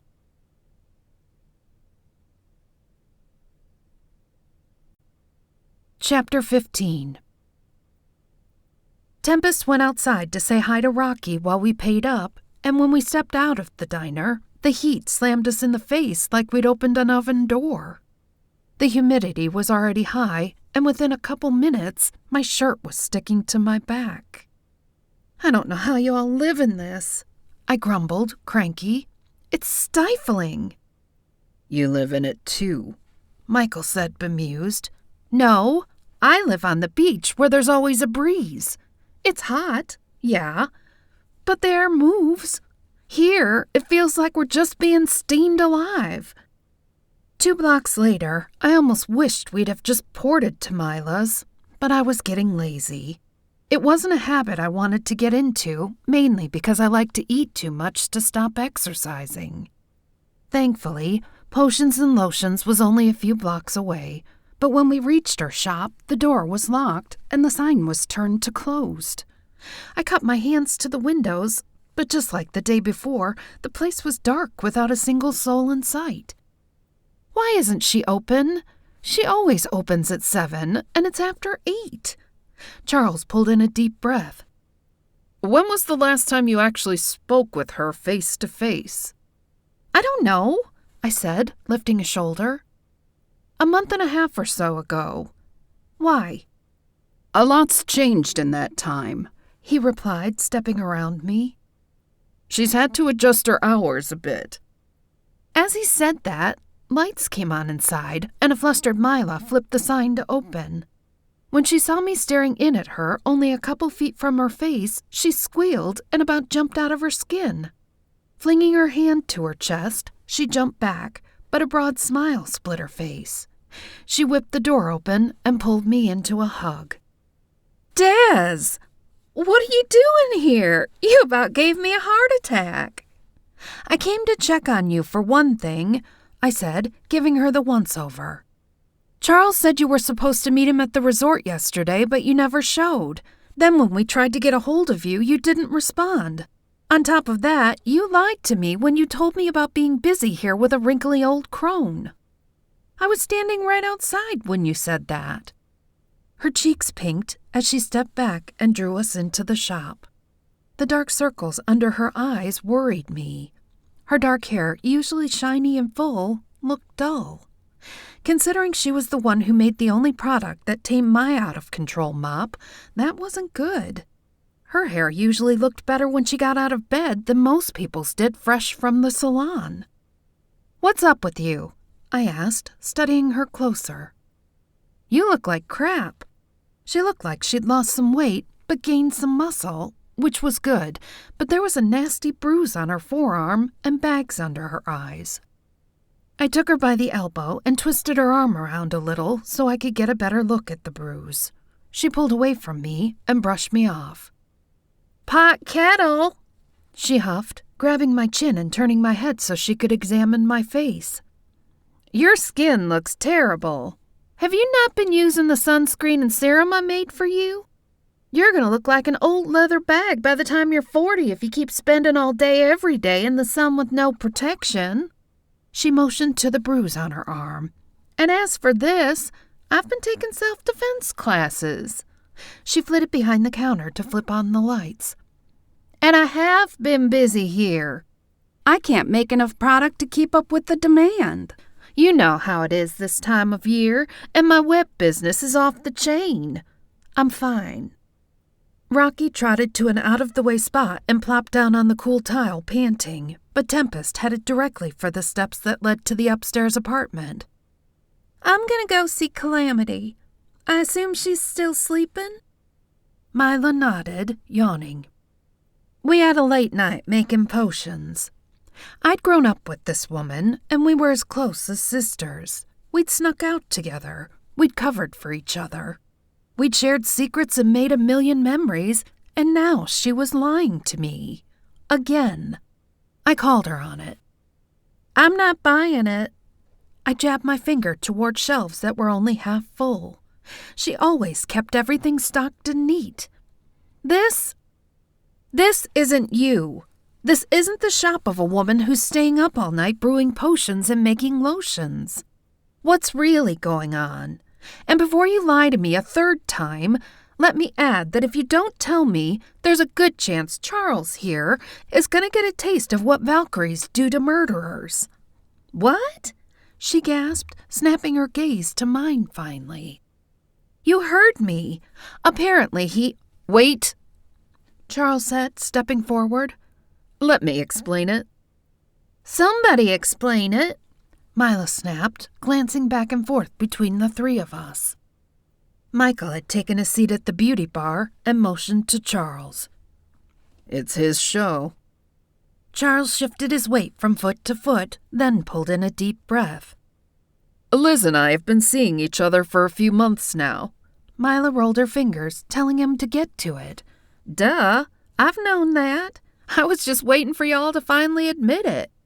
What's that got to do with anything?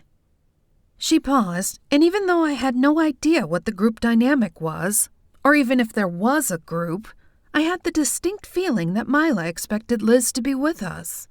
She confirmed that a second later when she narrowed her eyes. Where is she, anyway? Charles let out the breath he'd been holding, and his eyes shone with tears. Somebody killed her. Mila jolted like somebody had shot her, then took a couple steps backward, blindly feeling for one of the stools. Michael jumped up and pushed one behind her. How? She asked, her voice faint. Stabbed, I replied, trying to figure out what was going on. The three of them were obviously into something, but I had no idea what. Colin and I found her last night in the woods right up from the beach. Her gaze shot to Charles. Is it one of them? Charles shrugged helplessly. I don't know. I didn't see her after. I didn't see anything suspicious coming or going, though. You know we're tracking two of them now, right in this vicinity, she said, rubbing her face with her hand. They could have followed her there. I'd had enough. Okay, I don't know what the hell is going on here, but I'm about to. Somebody start explaining, and I don't want to hear about your self-defense classes or all-night brewing sessions. I agree. Colin stepped forward and put his hand on the small of my back. If you think there's something out there on resort property that could have killed somebody, we want to know about it right now. Des works there by herself half the time, and it's the middle of the night when she closes. This isn't just about clearing Charles of murder anymore. This is about keeping her safe. His voice brooked no argument, and when I glanced up at him, I was surprised to find his eyes had transformed to the incandescent amber that I'd only seen when he changed. He has a point, Michael said, surprising me a little. He was usually all about the secrets. If he had to write his job description, the whole thing would be redacted so heavily nobody else could read it. I didn't even know for sure what he did for a living, and I knew everything about him. It's your call, he said to Mila. But I think you should at least give it to her in broad brushstrokes. She needs to know what's out there, especially if there's a chance they can access the resort. It's a prime spot for easy targets. Now I was worried. They were talking like there was a serial killer on the loose or something. Somebody start talking, I said, then added, please, to soften it. Mila sighed and closed her eyes. Okay, I've hated keeping secrets from you anyway, and now Michael and Colin are right. You could be in danger. This is hitting a little closer to home than I'd like. I can't tell you everything, but I can tell you enough to keep you safe. And what's this about clearing Charles of murder? Charles shook his head. Liz and I had been arguing a little the last few days. I was tired of sneaking around and wanted to bring our relationship out into the open.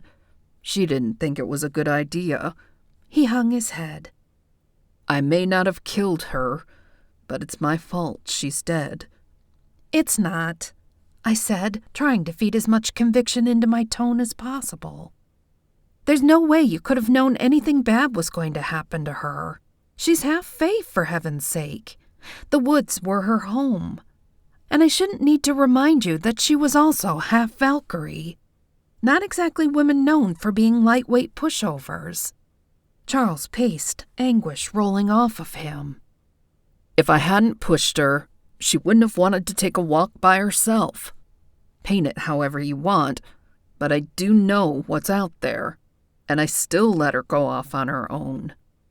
Stop it, Mila said, glowering at him even as she swiped away a tear. You didn't know they were in the area, and the Enchanted Coast is one of the safest places on the planet, even for supernaturals. I feel like Colin and I are the only ones in the dark here, I said, reaching the limit of my patience. She held up a hand. I'm about to explain, but you're probably going to be a little surprised. And maybe mad. Not nearly as mad as I'm getting right now, I pointed out, tapping my toe. And definitely not as mad as I was yesterday when you bold-faced lied to me. Any day now, Mila. And cut the crap. Lay it out for me. She sighed. Fine. A few months ago, Michael came to me needing my help with a potion. He thought I'd be able to break it down into its components because women were dying, and he needed to know what was killing them. Long story short, I ended up helping with that case. One thing led to another, and now I'm helping them with a crisis. Actually, I'm sort of handling the overflow while somebody else deals with it. Well, that sounds stupid, I said. I don't know anything about this crisis you're talking about, but you're not a cop or even a fighter. You brew potions and make people's lives better. I'm still doing that, she said, lifting a shoulder. It turns out I'm good at more than just that, especially with cases that involve potions. You know Mama's a history freak. Her lips curved into a wry half-smile. Turns out, all that info about old potions and stuff she made me memorize wasn't so useless after all. We'd spent countless hours at her place while her mother taught us about herbs and plants and how to turn them into potions, or how to counteract the effects of many of them if something happened. I hadn't attended the more advanced lessons, though. Not my skill set, and it had been worse for me than watching paint dry. So what's this crisis? I didn't like anything about this situation. You know that old myth that Abaddon's Gate is an actual gate to the Valley of Lost Souls? She asked. Colin nodded. Everybody's heard that. It's printed on every brochure in the city. Well, it's not a myth, Michael said, cutting to the chase. There's an actual literal gate that holds those souls in. The eternally damned. The worst of the worst. Manson meets Jack the Ripper and Al Capone. Are you kidding? I asked, turning to Mila, my thoughts whirring. But even so, what's that got to do with you? Before Mila could answer, the bell above the front door of the shop tinkled, and a young brunette wearing camo shorts and an olive green tank top backed in, pushing the door open with her butt because she had a coffee cup from Chocolate, the best coffee place in Abaddon's Gate, in each hand. Her wavy hair was thick and so long it nearly reached her waist, and I wondered how she tolerated it in the heat. Mine was long, but I always kept it up off my neck. "Morning, Mila," the girl said over her shoulder, going quiet when she turned around and saw us. "Oh, hello. I didn't know there was anybody else here. Hey, Charles. I didn't expect you back so soon." She handed Mila one of the coffees, then took a drink from the other one. "What's going on?" Sympathy filled Mila's eyes. Honey, come in here. We've got something to tell you. Everybody, this is Kat. She's working with Liz, Charles, and I. Hi, Kat said, distracted and never taking her eyes off Mila. What's going on? Mila took a couple steps forward to close the distance between them and laid a hand on Kat's arm. Sweetie, I don't know how to tell you this, but Liz was killed last night out in the Enchanted Coast. We don't know yet who did it. But Charles is accused of it, I added. Charles is... Why? She set her coffee down and ran a hand over her mouth, her face pale. No, wait. First, what happened to her? She took a seat on a stool beside Michael while we filled her in. But they don't have any evidence against you, right? She pinned her gaze on Charles. They can't just convict you because you were dating her. He lifted a shoulder. To be fair, if I were the one investigating it, I'd think I did it too, or at least that I might have. His lips curled into a pained smile. After all, I was hiding in her closet, holding her bow, and several people saw us arguing more than once. Even I have to admit the optics there aren't great. I only listened with half an ear because I was more interested in watching Mila. I wanted to know where her head was. We'd been two peas in a pod our entire lives, and we'd never kept anything from each other. I get that you all work together, Colin said. But doing what? Mila pulled in a deep breath and released it. You're forgetting that my primary talent that allows me to make all these awesome potions? I'm an earth witch, an elemental. I know I've chosen to use it for something that isn't exactly life-changing, but that's because I didn't want to, not because I couldn't. I know that, Mai, I said, holding up a hand to soothe her defensive tone. Nobody's doubting your mojo. We come from one of the most powerful families in the country. And if you want to use your powers to make nothing but cotton candy-scented bath bombs that make the user giggle, then that's your prerogative. We're not being judgy. We're just trying to work it out because we're worried about you, and we have a murder to solve. Yeah, she said, her shoulders slumping. Exhaustion etched her face, making her look older than her 29 years. I know. It's just been a brutal couple of months. Sit down and let me tell you all about it. All about it? Kat asked, eyebrows raised as she twisted her hair into a knot and secured it with a pair of flowered chopsticks, one black, one white. Do you think that's wise? Probably not, Mila said with a tired smile. But you don't know Destiny. It's written all over her face. If I don't come clean with her right now, she'll dig till she figures it out for herself, and that could get her killed. Plus, these souls are striking close to home, and I refuse to leave her unprepared. She has the lives of a lot of people in her hands, so yeah, all about it. Great, I said, satisfaction and relief washing over me. What she did with her life was her business, and I respected that. But when it came to her well-being, I needed to know she was safe. That last comment about leaving me unprepared struck a note, though, because I felt the same way about my guests.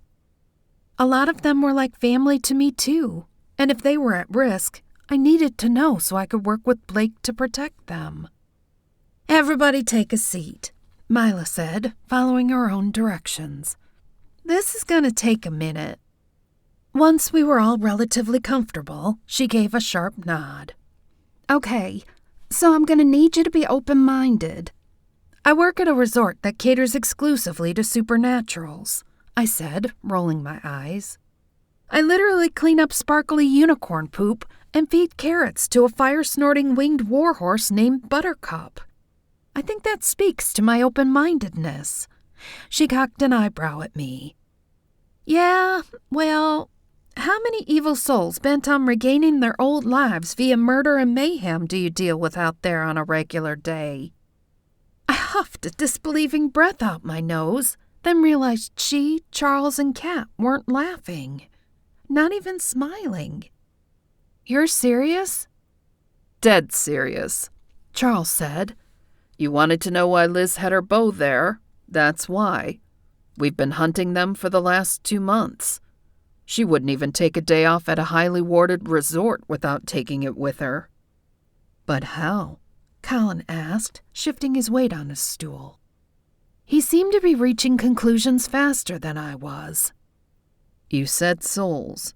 Souls don't wander around killing people because they're contained. Or at least those types of souls are." We did have a decent-sized ghost population, but that was different. "Yeah?" Kat said, repeating what we'd been discussing before she'd gotten there. "You know why the city is called Abaddon's Gate, right?" "Of course," I replied, afraid I knew where she was going. "We were talking about that before you came in. It's named after the gate to the Valley of Lost Souls, which, apparently, is more than a myth." Mila cringed. "That's exactly right. And some idiot fallen angel decided she couldn't let her boyfriend rot in there for eternity, so she went for a jailbreak. She was a bull in a china shop about it, though, and rather than rescuing just him, she accidentally let a bunch of others out, too. Some of the worst offenders in magical history. That was horrible, for sure, but I still didn't see what it had to do with an easygoing witch who ran a potions and beauty products shop." I said as much, and she ran a hand over her face. "They needed help with a certain faction of witches who'd survived for centuries by stealing the essence of other witches. They were magical cannibals, for lack of a better description, and they also weren't too kind to humans. The boring details aren't relevant to the story, so I'm skipping them, but at first, they needed me to unravel the potions these witches were using. Then, some semi-related cases cropped up that required more hands-on help." She shrugged. "I'm the most qualified witch for the job, at least around here. And with my link to Michael, I didn't require the intensive time-consuming vetting that others would have." "So what?" I asked. "You're working with the Paranormal Criminal Bureau of Investigations now? For good?" She shook her head. "No. I'm working with a special task force that was established specifically to deal with this mess. And no, it's not permanent. Only until we get things back under control. And I'm not doing it full time. Just when they have something crop up that requires my skill set. So now you know." "Wait," Colin said, coming to stand beside me, arms crossed. "What does this have to do with the resort? Do you think there's a chance they can breach the security there?" I shook my head. "No way. That place is protected 7 ways to Sunday. The security spells and measures were created by some of the greatest magical beings in existence." "Soul magic is different," Kat said, her brown eyes meeting mine. "There would have been no reason to ward against it because until recently, it's never existed on this plane. Or at least not in centuries." My mind was whirring. I needed to talk to Blake. "So how immediate a threat are these souls? And what is soul magic? Do they have regular magic, too?" Charles shook his head. "Not yet, at least. Soul magic is like a shadow of regular magic. But rather than coming from natural sources like ours does, it comes from residual energy from the gate. It's dark, but it's also weak. It can still be lethal, though, especially if somebody doesn't know how to counter it." "And you 4 are like a superhero squad or something?" I smiled at Mila to let her know I was okay with what she was doing, and at least sort of kidding. I wasn't really, because I loved her. If I could choose a place for her, then a happy, successful, magical version of Bath & Body Works was infinitely preferable to being a magical ninja for a super-secret demon soul hunting agency. But it wasn't my choice. She was a big girl and made her own decisions. If she'd agreed to do this, then she had her reasons, and I'd support her. She laughed. Nothing nearly as exciting as that. Charles works for the PCBI, and so did Liz. Kat's my assistant here and keeps an eye on the place when I have to help. She's been training with Charles, though, because she's decided she wants to go into law enforcement. Mila turned to her team, and in that moment, I was super proud of her. A little sad because the happy-go-lucky girl I knew and loved was nowhere to be seen, but the strong, commanding woman standing in her place was a thing to behold. Kat, you may have to go in the field with me until we can find a replacement if Charles isn't available. Michael nodded in agreement. That's probably the best decision. I'll start looking today, but it'll likely take a little bit to find somebody and bring them up to speed. I'm not finished with my training yet, though, Kat said, protesting. I'm not equipped to go into the field as your partner yet. I should stay with Charles. Mila gave her a reassuring smile. I know it's not ideal, but if something crops up before I have a replacement, we can't just call in sick, and I can't go in alone. I'll put a rush on it, Michael said. And if I'm available, I'll go with you. That made me feel much better. My brother was a magical badass, and I knew he'd have her back. I didn't know so much about Kat. She seemed nice enough, but so was the little old gnome who kept the gardens at the resort. Nice wouldn't keep one of the people I loved the most alive in battle. I can fill in the interim if you can't, I said to Michael, and he raised his brow. Before he could say anything, though, Colin spoke up. Oh, you mean when you're not bartending, managing the tiki, or filling in for Blake? I started to protest, but Mila held up a hand. He's right, Des. And besides, this is some crazy crap. Sheer power, which you have in spades, is only a part of it. No way would I drag you into a knockdown drag-out with one of them until you'd been briefed and trained, and that would take weeks. I snapped my mouth shut. I was a lot of things, but reckless and arrogant weren't two of them. She knew what I could do, and if she said I wasn't prepared, then I took her at her word. I refused to be a liability that got her killed, and I wasn't too eager to write my own ticket either. All right, then, Charles said, breaking a silence that had stretched a little too long. What's the latest data? Is it possible something got onto the resort and killed Liz? Michael wobbled his head from side to side. I suppose it's possible, but not likely.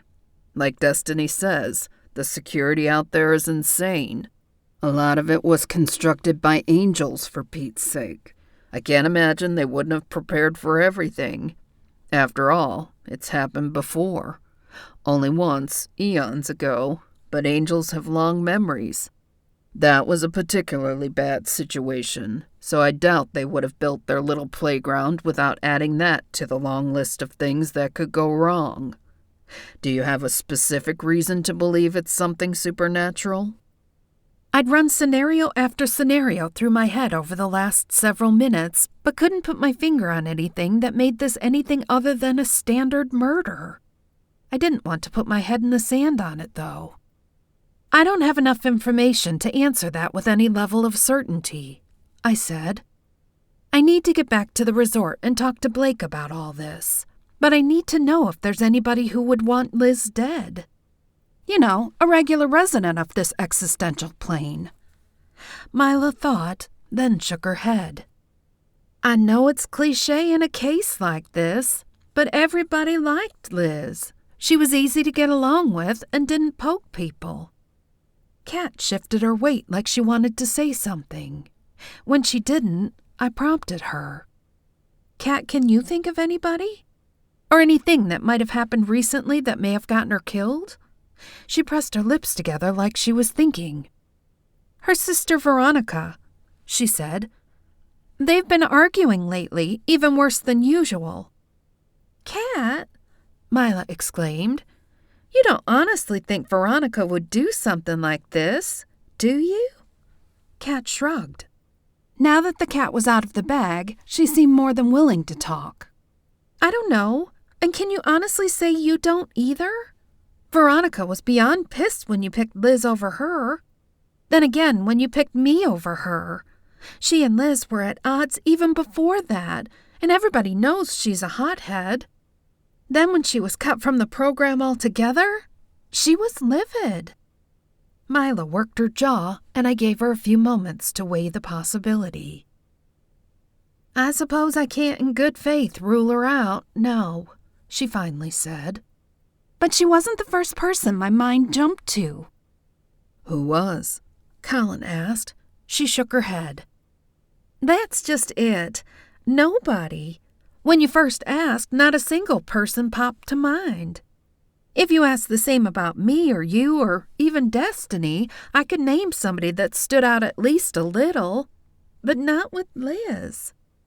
We talked to Veronica last night, I said. She seemed truly remorseful about her behavior and also that she'd let a job come between her and Liz. She admitted to being at the scene, but she said she'd just gone there to work things out with Liz. For what it's worth, I didn't pick up so much as a fib, and neither did Blake. Kat lifted a shoulder. I'm just saying she and Liz have been at it hard. The last time they spoke, less than a week ago, she sure didn't show any signs of wanting to make up. They almost came to blows because Veronica wanted the bow so badly. She felt it should have gone to her because it was a gift from her father to her mother, not from Liz's father. What is it with that bow? Everybody keeps mentioning how awesome it is, but nobody says why. Mila raised her brows. It was a gift from her father to her mother. He had it forged as a companion to his own. Okay, I said, still not getting it. Plenty of people had his and her weapons. So what? Michael grinned, enjoying dragging it out. We think her father was this Greek guy named Apollo. Get out of here, I scoffed. Now we're getting into Greek mythology? No way. Mila laughed and swatted at him. Stop it, Michael. She's dealing with enough as it is. She turned to me. No, her father wasn't Apollo, but the bow has similar powers. Nobody knows where it really came from, but it really was a gift from her father to her mother. And nobody knows who he is. Her mother would never say. So he could have been Apollo, Michael said. He'd always been a huge fan of mythology. Mila threw a decorative worry stone from a little basket on the desk at him. It wasn't Apollo. Liz's bow's powerful, but it can't cause plagues. Oh, and Apollo is a myth. Colin shrugged.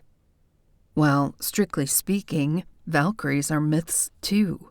And so are unicorns and gnomes and, well, just about every other creature that we deal with on a daily basis. Mila dipped her head in acquiescence, but the trace of a smile remained. Point taken. It's still not Apollo's bow.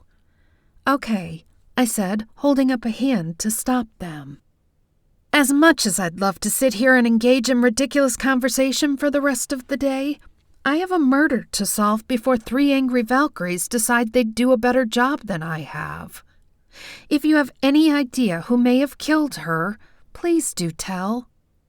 My money's on Veronica. She's ragey, and she's bitter toward Liz. Kat said, taking a long drink from her coffee. Mila shook her head. I'm not so sure I agree with that. I don't have a clue who would have killed her, but I can assure you it wasn't Charles. Actually, Charles said, stepping forward. She can prove it. This is the alibi I mentioned before, but I couldn't give it because of the binding spell. How? Mila asked. I mean, I'll vouch for your character, but I wasn't there. I can't alibi you. Because it happened when we were talking, he said. Her eyes lit with understanding. Oh, in that case, I can show you my phone log. We FaceTimed for almost 10 minutes while I gave him updates. If it's within the time frame she was killed, then he's golden. I took a pic of the call log on her phone, then sent it to Blake along with a request for an update. Surely he'd heard something since last night. He had to have. Otherwise, we were still treading water, and we didn't have time for that.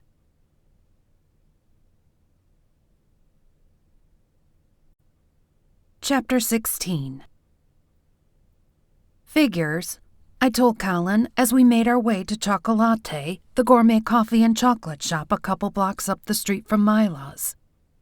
The first time in forever that we both have an entire weekend off, somebody gets stabbed, and we find out that there are evil souls out there trying to suck the literal essence out of people. Not exactly the romantic retreat I had in mind. He smiled down at me. What, you were just planning for a regular old garden variety murder? Well, I said, giving him a lopsided grin. No need to get all crazy. I'm a busy woman. Gallows humor aside, I was worried. Blake still hadn't answered me, and Mila had gotten what I supposed was the equivalent of a bat signal right after she'd finished explaining what was going on.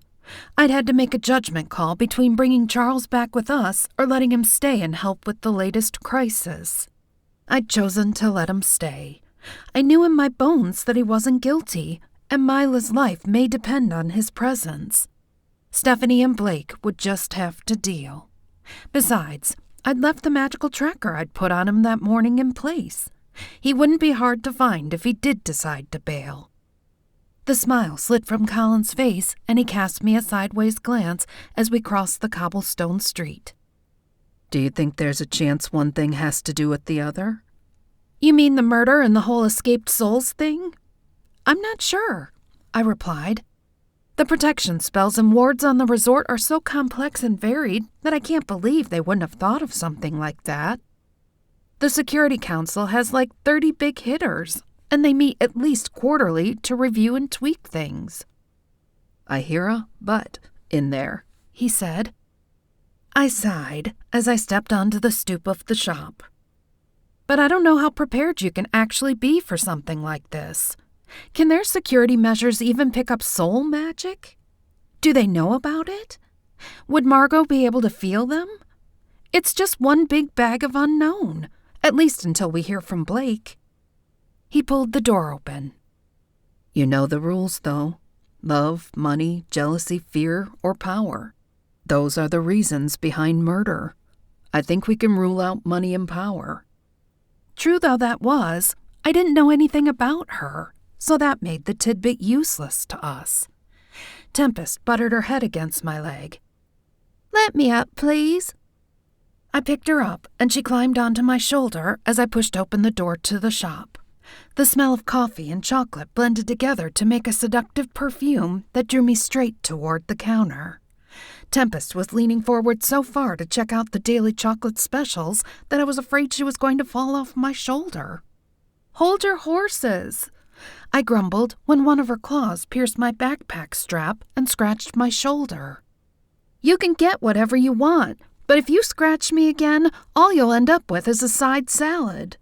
Yeah, she said, eyes on the confection case. Move down the row a little so I can see what's on that end. I did as she asked and was tickled pink to see that Charlie, the chocolatier and coffee aficionado who owned the place, had made my favorite candy, orange nougat wrapped in silky dark chocolate. They were my guilty pleasure. Well, those and the salted caramels. Tempest and Colin always went for the chocolate-dipped bacon, which ran a close third on my list. Destiny! A tall, thin man with a hipster beard and waxed mustache said from behind the counter. His colorful suspenders and tall, lean frame gave him the exact look you'd expect of an eccentric candy maker. Well, maybe not the lean frame, but the rest fit the bill. Charlie! I exclaimed, grinning. It's awesome to see you. You haven't been here the last couple of times we've been in. How have you been? Not bad, he said. Just keeping on. I have something new for you to try. He reached into the freezer and pulled out a carton of ice cream, then handed it to me with a wink. That one's on the house. I made it specifically for you guys, so let me know what you think of it. If you like it, I may just add it to the roster. I studied the container. Salted caramel bacon? I asked, wishing I had a spoon right then and there. His green eyes glittered with delight. I figured it would be right up your alley. Tempest eyed the carton. Do you have two? I have a feeling one isn't going to be enough. Laughing, he reached in and pulled out another one. I had a feeling you'd ask that. Yes, I made 4, so I'll send you home with 3, 1 each. I opened my backpack, which I'd spelled to be both bottomless and weight-controlled. No matter what I put in there, it never got heavier than 10 pounds. Opening up the ever-cold pouch inside, I dropped the ice cream in, arranging them so that our candy wouldn't get crushed. "Thank you so much," I said, in a hurry now to get home for a whole lot better reason than solving a murder. My pleasure. Just let me know what you think of it. Personally, I feel like I outdid myself. He beamed with pride, and I couldn't help but grin back. The place truly was magic. It was almost impossible to experience any negative emotion while I was in there. But whether it was because coffee and chocolate were natural sources of happiness, or because he'd spelled the place, was beyond me. It really didn't matter. I'd be a fan regardless, because coffee and chocolate in the same place. Colin and I each got a coffee, and Tempest ordered a hot chocolate, even though it was already pressing 80 degrees out. Charlie kept the shop cool by necessity, and I was loath to leave the bright and happy space. I wanted to take just a few minutes of pleasure before we dove back into the murderous reality that had become our lives for the moment.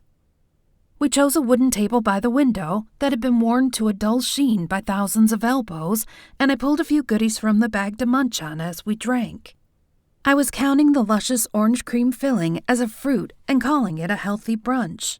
I also snuck a slice of the bacon since I could also, in good conscience, label it as a breakfast food. "Hey," Tempest said, wiping a chocolate mustache off her white muzzle. "Isn't that Liz's sister?"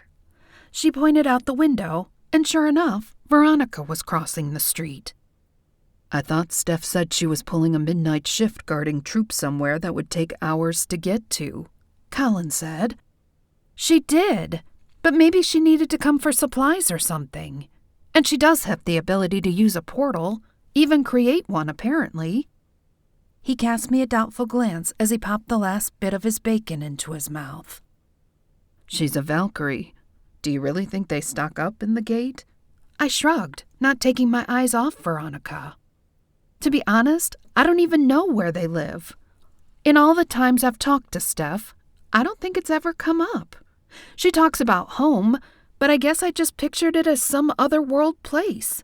For all I know, they could live right here. Veronica stepped off into an alley to talk to some tall, questionable-looking guy in a green cape and pirate-like boots. They spoke for a few seconds, then she pulled something out of a leather satchel she was carrying. Though I tried my best to see what it was, we were too far away for me to see what it was. They appeared to argue for a few moments, then she handed it over. They exchanged a few more words, then he turned and went one way and she went the other, glancing around furtively as if she was worried about being seen. Tempest pushed up higher on the table with chocolate-covered paws so she could see better. "What did she just give that guy?" I shook my head. No clue. I couldn't see it from here. Colin watched her as she disappeared around the block. Well, that wasn't shady at all. "Hold up," Tempest said, drawing her fuzzy brows down. "You don't know that was anything but innocent. And remember, you didn't pick up any deception from her last night." She had a point. Still, the optics were bad. Anybody who'd just watched that would have said it was suspicious. I said as much. And don't forget Kat, who knows her much better than we do, said she could have done it. Tempest huffed. "Of course it looked suspicious. She gave a mystery package to a dude who looks like a pirate.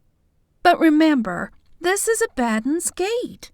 All sorts of people come here, and you can't jump to conclusions after watching a 2-minute interaction. You can't make her guilty just because it's easy. And I don't know Kat, so therefore, I don't trust her. I do trust Mila, though, and she didn't back Kat up. Talk to Steph first and see what she thinks. Maybe she knows what Veronica was doing and who that man is." That would be perfect if Steph were thinking clearly right now, I replied. But in case you've forgotten, the last time we saw each other, our interaction was just a tad shaky, and she's already got it in her head that Charles is guilty. I can't imagine how she'd react if I threw something like that at her with only my suspicions as proof. Like you said, it could have been perfectly innocent. Colin held up a hand as he took a drink of coffee to wash down a mouthful of sweets. Which Steph would be happy to explain if it meant taking eyes off Veronica. I'm with Tempest. We should ask her. Before I could respond, my phone dinged with an incoming text, and I breathed a sigh of relief when I saw it was from Blake. The warm feeling went away as soon as I read it. Weird things going on. There's something off about the body. She looks much older than she did 10 minutes before she died. Come back ASAP. I read it just loud enough so Colin and Tempest could hear, then slid the message closed. Colin's face had gone white beneath his tan, and I'm sure his thunderstruck expression was a reflection of mine. Did she look older to you last night? He asked. I shrugged and did my best to remember. Maybe. Her face was pale, but after my brain had registered who it was, I sort of got tunnel vision that was focused on the barbecue fork somebody skewered her with. Also, it was dark, so I might not have noticed anyway. There's a reason candlelight's so popular for romance. It makes us all look younger and smoother. Okay, Colin said. Now it's my turn to play devil's advocate. First, if it was one of the souls, why would they have stabbed her rather than just suck out her essence? And don't you think she would have looked much more desiccated if she'd had her essence drained? I mulled that over for a few moments. Good points. We'll find out more when we get back. Though I wanted to tell Blake all this, or maybe even talk to Steph, I was still leery of using my phone too much. Even though I'd spelled it to Hades and back, I couldn't shake the suspicion. Several months before, it had been hacked, and I'd gotten a message that was supposedly from Michael that had nearly gotten me kidnapped. Call me crazy, but almost dying wasn't worth a few texts. While we gathered our stuff, I wished I'd have gotten Blake's text before we'd seen Veronica so that I wouldn't have been distracted.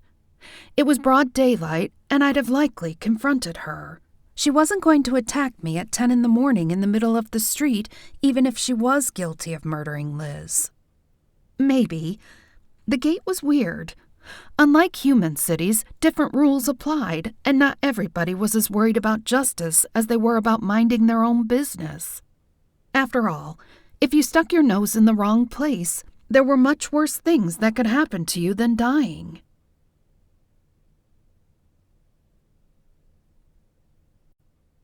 Chapter 17. An hour later, we were sitting at the tiki waiting for Blake. Now that Charles was cleared, I felt a little better. Even though Steph may not like what I had to say about Veronica, Valkyries were all about justice. Since we had solid proof Charles hadn't done it, she wouldn't give him a second thought. I decided to talk to her again, but not until after we'd heard from Blake. He'd texted to say the PCBI was sending a witch who specialized in dark magic to examine Liz, and that he'd meet us at the tiki afterward. How long that would take, though, was anybody's guess. Until then, I was trying to take advantage of having the weekend off. When we'd gotten to the tiki, Siri and her boyfriend Aiden were there, and I'd joined them while Colin had excused himself to speak to Ariel, the Angel of Water, and also the head of the Enchanted Coast Board of Directors about the legalities of the murder. Siri and Aiden had been together for a year and a half or so, and things looked to be getting serious. They were adorable together. Fairies were extraordinarily attractive anyway, but these two were just beautiful. "So," I said when he went to the bathroom, "I haven't seen you guys in a while. How's it going?"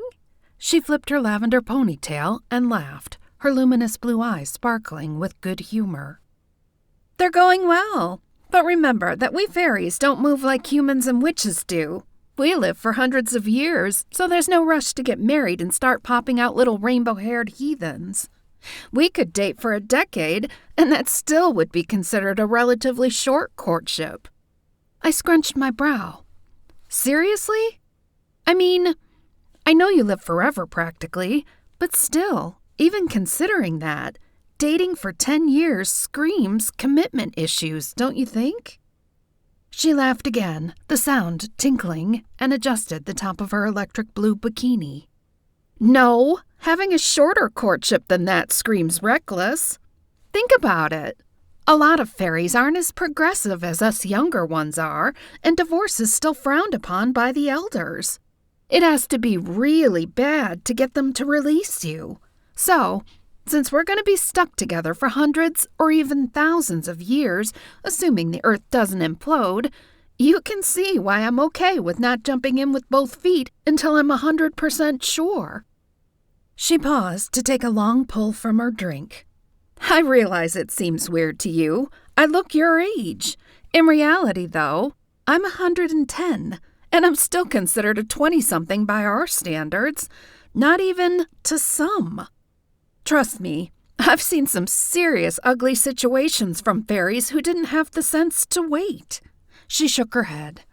Nope, no way, not me. Even my life is too short to waste any time being that miserable. But don't you love him? You guys are always canoodling, I said, watching as Aiden came back from the restroom. His gaze was glued to Siri, and it was obvious he had it bad for her, even after all this time.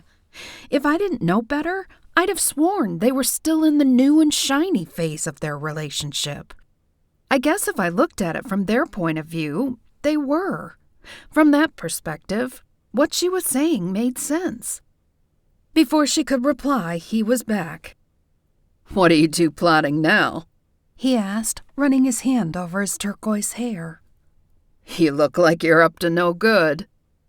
I smiled and swirled my rum runner. I was just explaining how our dating rituals are different than yours. Ah, he said, grinning. So you were plotting, developing a plan to snare me in Siri's web of love? It was my turn to laugh.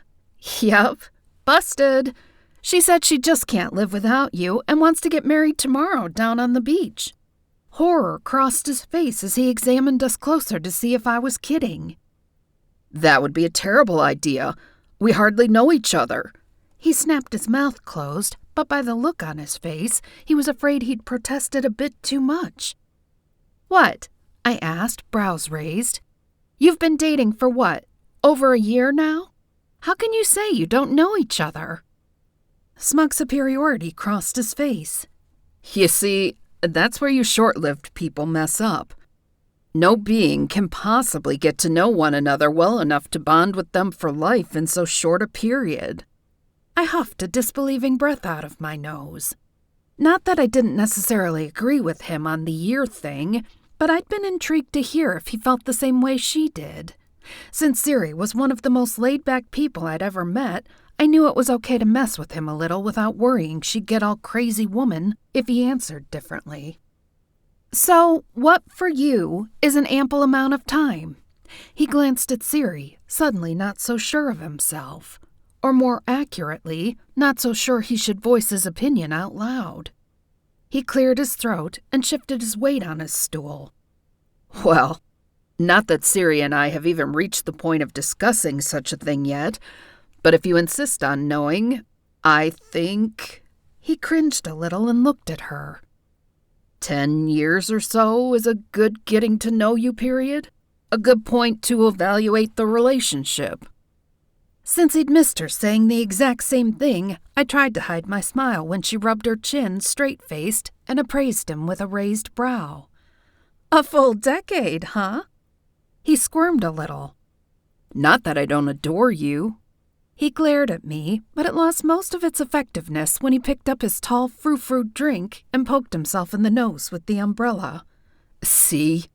He said, plucking the offending garnish out of his glass and tossing it onto the bar. Now you've gotten me in trouble. Siri laughed and kissed him on the cheek. No, she didn't, silly. That's a perfectly rational time frame. I was just...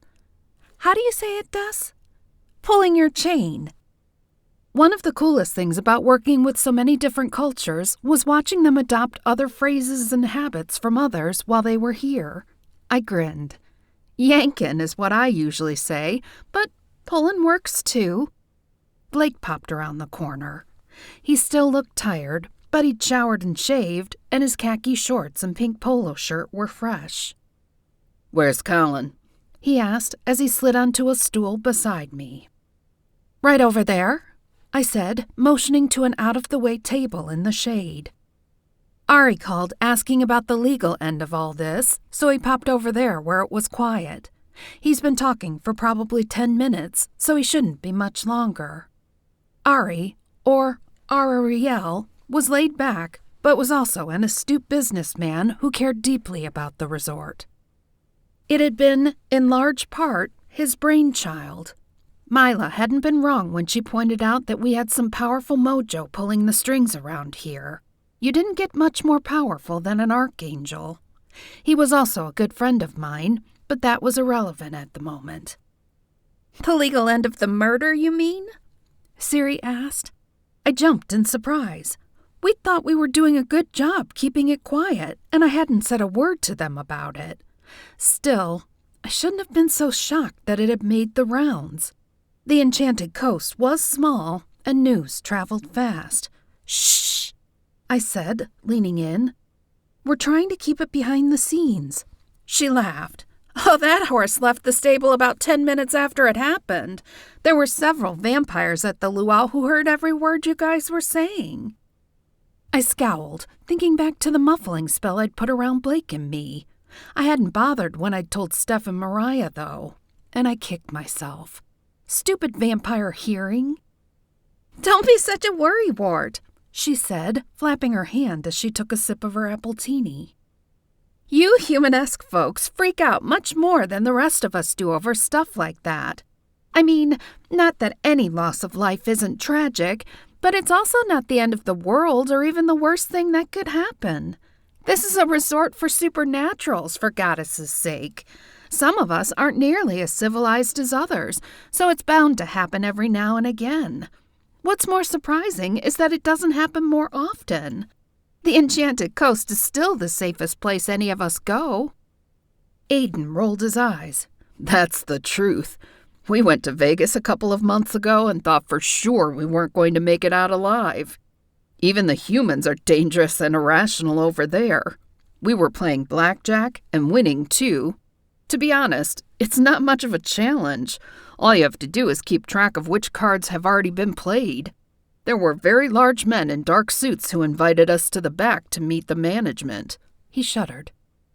"There we were, expecting congratulations for playing the game so well, and they detained us for over an hour in that concrete hell before they, get this, threw us out and kept our winnings." Siri was nodding. "It's true. I had no idea at the time what we did wrong. We decided then and there that we'd just come here for a while. Apparently, they share information about card counters. That's what they called us, with all the other casinos, so our vacation was cut a bit short." Blake raised an eyebrow. I could see him tallying the money the resort had lost at blackjack. Siri and Aiden were regulars. "And just how often do you guys go to the casino here?" Aiden scrunched his face and shook his head.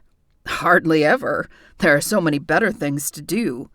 Now those fairy pools you're working on over there are a different matter. Are you going to have cottages available for reservation near them?" Siri nodded enthusiastically. "If so, we'd like to book them for our family reunion.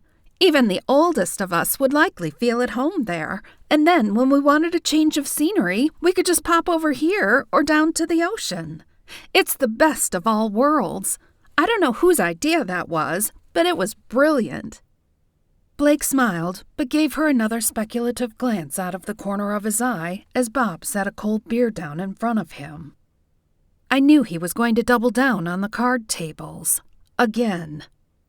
"We do have cottages, as a matter of fact. They'll be ready in another month or so as long as construction keeps going as planned. Before we discuss price, though, how many people in your family like to gamble?" I smiled when Aiden looked befuddled and Siri laughed. We can talk numbers when you've had a chance to forget this conversation. So, what's going on with the murder investigation? We're working on it, Blake said, taking a long swig of his beer. Aside from that, I have no comment. No official comment or no comment at all? Siri asked, giving him a sassy wink. No comment at all, he said, his tone wry. Oh, come on, she said. Everybody's curious. Nobody even knows for sure who died, though we've all narrowed it down to the halfling Valkyrie, the one who doesn't wear the band to mark her as one of their kind. I pivoted my head toward her. Why would you assume that? It doesn't take a genius, Aiden said. We saw you talking to Stephanie and the other Valkyrie who's been her constant companion, and we put 2 and 2 together. Siri drained her drink, then stood. Now we're going to play some blackjack, she said, winking at Blake. I'll catch you guys later, I replied, grinning as she pulled her lacy white bathing suit cover on. She nodded and gave me a quick hug. If you need to ask us anything else, you have my number. Good luck. But Des? Yeah? I asked, handing her their beach bag, which was sitting on the bar next to me. Be careful. If you can figure out who did it, that's great. But be sure, there are fierce people with prideful laws that dictate harsh, decisive punishments. And they also don't take baseless accusations lightly, especially when they come from an outsider. Tread lightly until you're positive. I nodded and gave her another hug before they walked away. Well, that went well, Colin said, rejoining us. Ari just wanted to make sure we had our bases covered and see if we needed anything from him. He glanced first at me, then at Blake. What's up with you two? You look like you just saw somebody kick a kitten. No, I said, nodding when Bob asked if I wanted another drink. This is definitely not me after I've seen somebody kick a kitten. That would be Ninja Barbie destiny. This is what I look like when I find out everybody on the resort knows about the murder. Now, even if we do find another suspect, we've lost the element of surprise. The person of interest will already have an answer formulated. He rolled his eyes. Somebody's been watching crime TV. I punched him lightly on the arm. What? That's what a person's called when you pretty much know they're guilty but don't have any solid proof. Colin's lip curled into an amused grin. It's really not, but please, continue. Do we have a new person of interest? My attention scattered when a party of 9 witches rounded the corner from the main resort right as a new party of 4 surfer boy-looking werewolves came up from the beach. I stood up to help, but Bob growled at me. Actually growled. If I hadn't known he was a big furry marshmallow, I might have been more intimidated. Still, message received. I'm perfectly capable of doing 2 things at once, he said. You keep your butt glued to that chair and don't get up unless it's to go to the beach or somewhere equally non-worky. I promised both myself and Jolene that I'd staple you to your seat if you couldn't resist the urge to help. But I glanced at all the drinkless people he'd just gotten. He waggled a furry finger at me. No buts. Sit down and pretend like you know how to take a day off. With that, he spun on his heel toward the group of werewolves. Blake and Colin locked gazes, then laughed. I guess he told you, didn't he? Blake said, and I was glad to hear some of the humor back in his tone. I guess so. In that case, I'll stick around and have another rum runner. It occurred to me that Blake hadn't yet mentioned the results of the witch's examination of Liz's body. I started to ask him about it when Tempest, who was catnapping on her pillow, picked her head up and went on full alert. "Mila and Calamity are here," she said, her tone sharp. "Where?" I asked, craning my head around to scan the area. "Gotta be close," she replied. "I'm picking up her presents." She no sooner finished talking than they popped around the corner of the tiki. I thought you knew, Blake said with a quizzical glance. She's who the PCBI sent to investigate. Color me gobsmacked. It was going to take me a minute to get used to hearing that, and I hoped by the time I did, she was back to her regular job of running her safe little shop.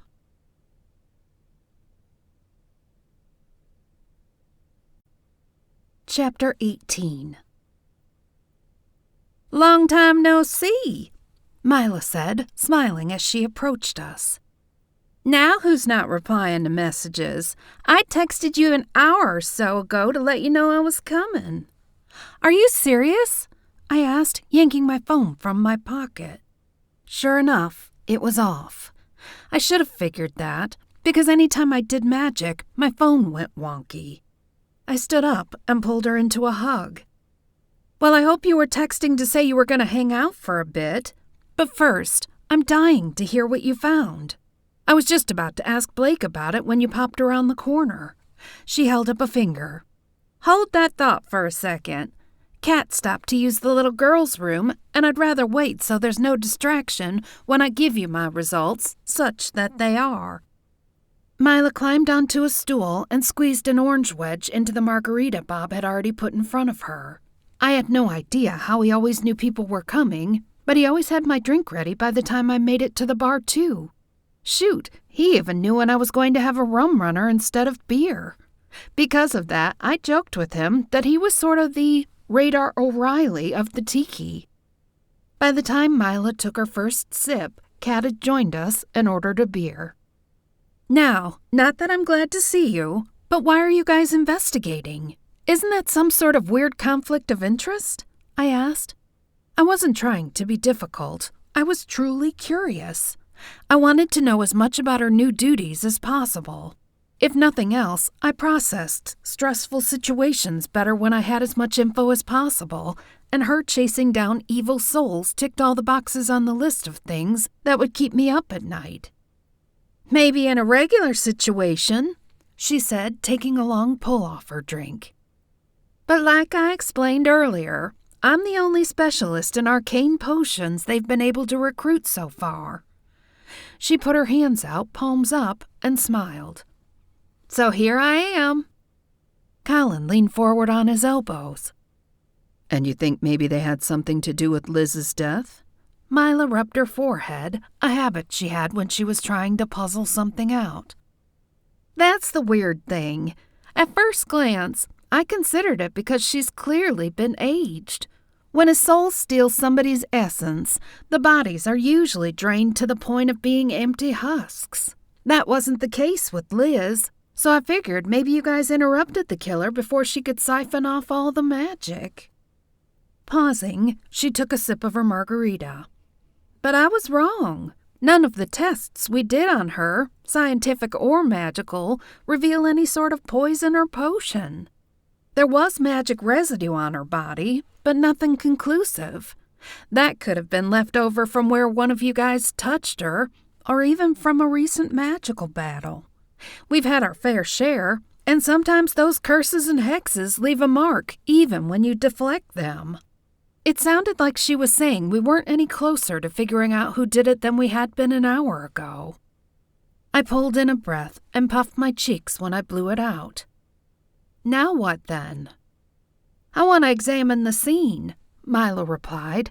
Kat drew her brows together. "Are you sure? It's going to be flooded with so many different types of magic that I'll be amazed if you get anything. And you cared about her." She softened her tone and put her hand on Mila's arm. "Are you positive you want to see where it happened, Mai? You know stabbings are messy. I doubt they've gotten it clean. I think it would be better if you let somebody else do it." My cousin gave her a small smile and patted her hand. "Thank you, sweetie, but I'll be fine. I'm more worried about getting justice for Liz than I am about what I might see. Remember, it won't be the first time I've seen her blood in the sand." "What?" I asked, the reality of what she was really doing crashing over me like one of the waves I'd made in the ocean just the day before. It seemed almost surreal to me that everything had been so normal such a short time ago. Her wry half-smile confirmed it. Sometime we'll sit down and I'll tell you all about my adventures lately. They're something." She turned to Kat, pity scrawled across her face. "This is why I made Charles stay back. I knew we'd probably have to see the scene, and I didn't want to drag him through that again." Kat clenched her jaw, but didn't say anything else. She must have truly cared about Mila if she was that upset about visiting the scene, and I was glad. I wanted my cousin surrounded by people who cared whether she was hurt or not. Mila finished her margarita, and Blake, Colin, and I slugged back our drinks. "Ready?" I asked, watching for any sign of crumbling. She was like me, though, and tended to keep her emotions in check, at least until whatever crisis we were in was over. If I knew her, and I did, she'd mourn plenty once she figured out what had happened to her friend. "Ready," she said, taking one last pull from her straw. Rather than port, she wanted to see the path Liz had taken, so we walked. We didn't talk much because Mila seemed intent. She'd stop and send out tendrils of magic every now and again, then continue on. I stopped and looked around when we got there. The grass was trampled from the crime scene crew, and sure enough, the grass where Liz had lain was still dark with blood. Mila closed her eyes and pulled in a deep, cleansing breath, then released it. I watched her eyeballs move behind her lids, and I knew she was trying to read the scene in her mind. Kat was watching her with her fists clenched so hard that her knuckles were white. I watched her face as she watched Mila's. Worry etched her features. After just a few seconds, Mila gasped, and it had grown so quiet that the sound startled me. I jumped a little and took a step back, and a twig cracked under my shoe. Since I was wearing thin flip-flops, it was uncomfortable, and I scooted my foot over. What I saw when I looked down started a chain reaction in my brain similar to dominoes as everything clicked into place. I bent over and picked up the broken halves of a black-flowered chopstick, comparing it to the ones Kat even now had her hair held back with. It was a perfect match to the black one. Kat?" I said, my mind still reeling. I knew in my bones she was the killer, but I didn't know why. It didn't make any sense, and she hadn't even been there that night. At least, not that I'd seen. I realized, though, that the luau had been packed and it had been dark. Then things started to click. Her worry about Charles, and her insistence that she should continue to work with him, and how she tried so hard to point us at Veronica. The way she'd tried to stop Mila from coming to the scene, and the white-knuckle worry when we got here. "Yeah?" she asked, turning to me. When she saw the broken chopstick, the blood drained from her face. "Care to explain how this got here?" Aside from the lack of color in her cheeks and a slight tremble to her voice, she did a great job of maintaining her composure. "I have no idea. It probably dropped from somebody's hair when they were walking through here. I lose mine all the time." Confusion and hurt crossed Mila's face, but she thrust out her hand. "Give it to me. We've been working in close proximity for months. I can tell you if it belongs to her or not." Panic practically oozed from Kat, and I pushed out a pulse of magic that sent an invisible bubble around us that held us all captive. Nobody was leaving until this was settled. Mila took it, and her lip curled as soon as the chopstick hit her hand. "I don't even have to work for it. It's hers." Kat's gaze started from Mila to the chopstick and back again. Then her face crumbled and tears ran down her cheeks. "I didn't mean to. She invited me to come to the luau. When I showed up, I saw her and Charles arguing. When I went to see what the problem was, I overheard him trying to convince her to tell everybody about their relationship." Her face turned ugly. "I didn't even know they were dating, and there she was with the best guy I've ever met and ashamed to tell anybody they were seeing each other. Before she came along, he was falling for me." "Oh, Kat, he wasn't," Mila said, her face a mishmash of emotions. He came to me right before Liz joined the team and said he was worried you were developing feelings for him. He suggested a transfer to another trainer, but at that point there was nobody. He even thought about moving to another team for a bit. Then he met Liz, and he decided to stay. Rage flashed across Kat's face. You're wrong. He would have loved me like I love him. I followed her into the woods and begged her to step back and let me have a shot. But no, she just had to have everything. The top spot by your side. Him. I'm so sorry, Mila said, pulling a pair of magical cuffs from thin air. But I've heard enough. Mila read her the magical version of her Miranda rights, then turned to Blake. I assume you have a place where we can hold her until the Valkyries come? That is your standard, yes? Please, Kat said, sobbing. I didn't mean to. I just wanted to convince her. That may be a little more convincing if you hadn't grabbed the barbecue fork before you followed her into the woods, I pointed out, disgust causing my stomach to churn. Or if you hadn't tried to make her look like she'd been partially drained by one of the souls, Mila added. The crocodile tears dried up, and she sneered. She deserved to die. She was greedy and heartless and didn't deserve her spot on the team or to be with Charles. She only got all of it because she was half Valkyrie. I'd heard enough, so I pulled my phone out of my pocket and tapped out a text to Steph. Don't bother with a holding cell. I don't want her on the resort any longer than she has to be, and the Valkyries deserve their justice.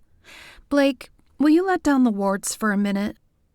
He nodded and muttered a few words, and I let Steph know they were open.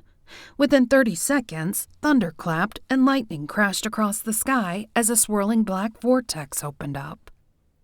People are going to see that, Tempest said just as Stephanie, Mariah, and Veronica burst from the vortex, hair flying and blending with the flowing manes of their mounts. Buttercup's ears were pinned tightly to his head, and the red lining of his nostrils was showing as they hurtled toward the ground, his neck outstretched and wings pushed back to allow for the free fall. Steph hugged his neck, her gold bracelet gleaming. The women wore identical hell-bent expressions, and I understood in that moment why they'd struck terror in the hearts of men during battle. Stephanie landed closest to me, with Buttercup bobbing his head, blowing, and sidestepping.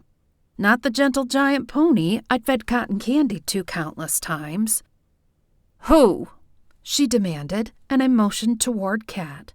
Steph's gaze raked over her, contempt and loathing oozing from her very pores. Mariah slid from her lathered palomino and strode toward Kat, who didn't look quite as obnoxious and boastful as she had just moments before. As a matter of fact, I was pretty sure she'd wet her pants. Good. That's what murderers got. Steph turned to me, and her face softened as she laid her hand on my shoulder. Thank you, Destiny. I know I haven't been as kind to you as I should have been. It's just that we're a dying breed, and there aren't many of us left, even halflings. When one of us dies, it's like we're sliding a little closer into extinction. Plus, she was a good kid. She didn't deserve to go that way. She didn't deserve to go at all. I could feel her anguish, and I pulled her into my arms. After a second, she hugged me back, then pushed me away. Now, aren't you supposed to be taking the weekend off? We'll take this from here. You go and try to salvage some of your plans. Her brown eyes met mine. And again, thank you. You're a good friend, and I'm glad you're in my life, even when I'm not the best friend back. I gave her a half smile. You're fine. I'm just glad I could help, and sorry it happened to begin with. Mariah and Veronica both gave me nods of respect, and I knew that was probably the best I was going to get from them. You're not bad for a witch, Mariah said. Maybe I'll come back with Stephanie and we'll drink some more of your tequila. Good Lord, just the thought of a tequila night with 2 Valkyries made me grin and shake with terror at the same time. Anytime, I said. I thought back to the man Veronica had met at the gate. I guess at this point it didn't matter, so I left it alone. I'd mention it to Mila later, though, just so she'd have the information. I'd rather give her useless trivia than skip it in case it was vital. Steph took Kat by the arm and half led, half dragged her to her mount.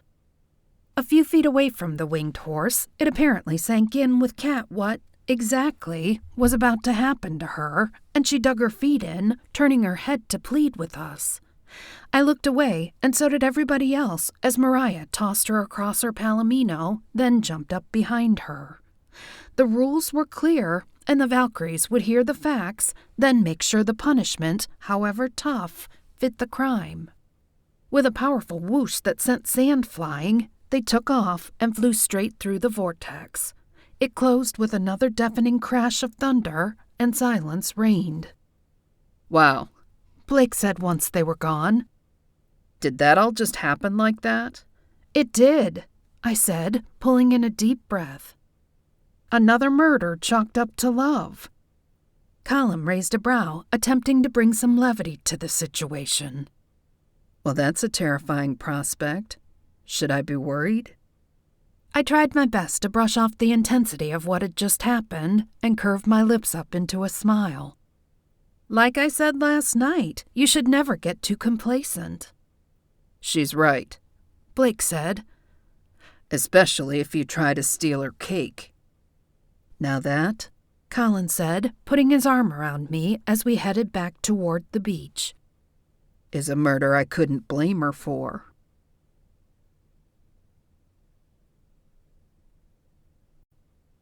Chapter 19.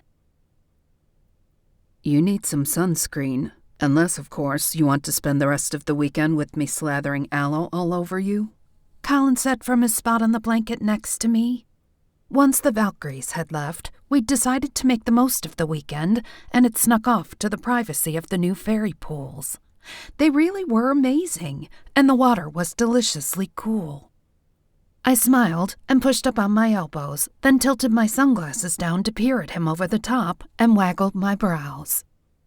Though I can think of worse ways to spend my time, I'd rather you weren't doing it because I was burnt to a crisp, so yes, please, pass me the sunscreen.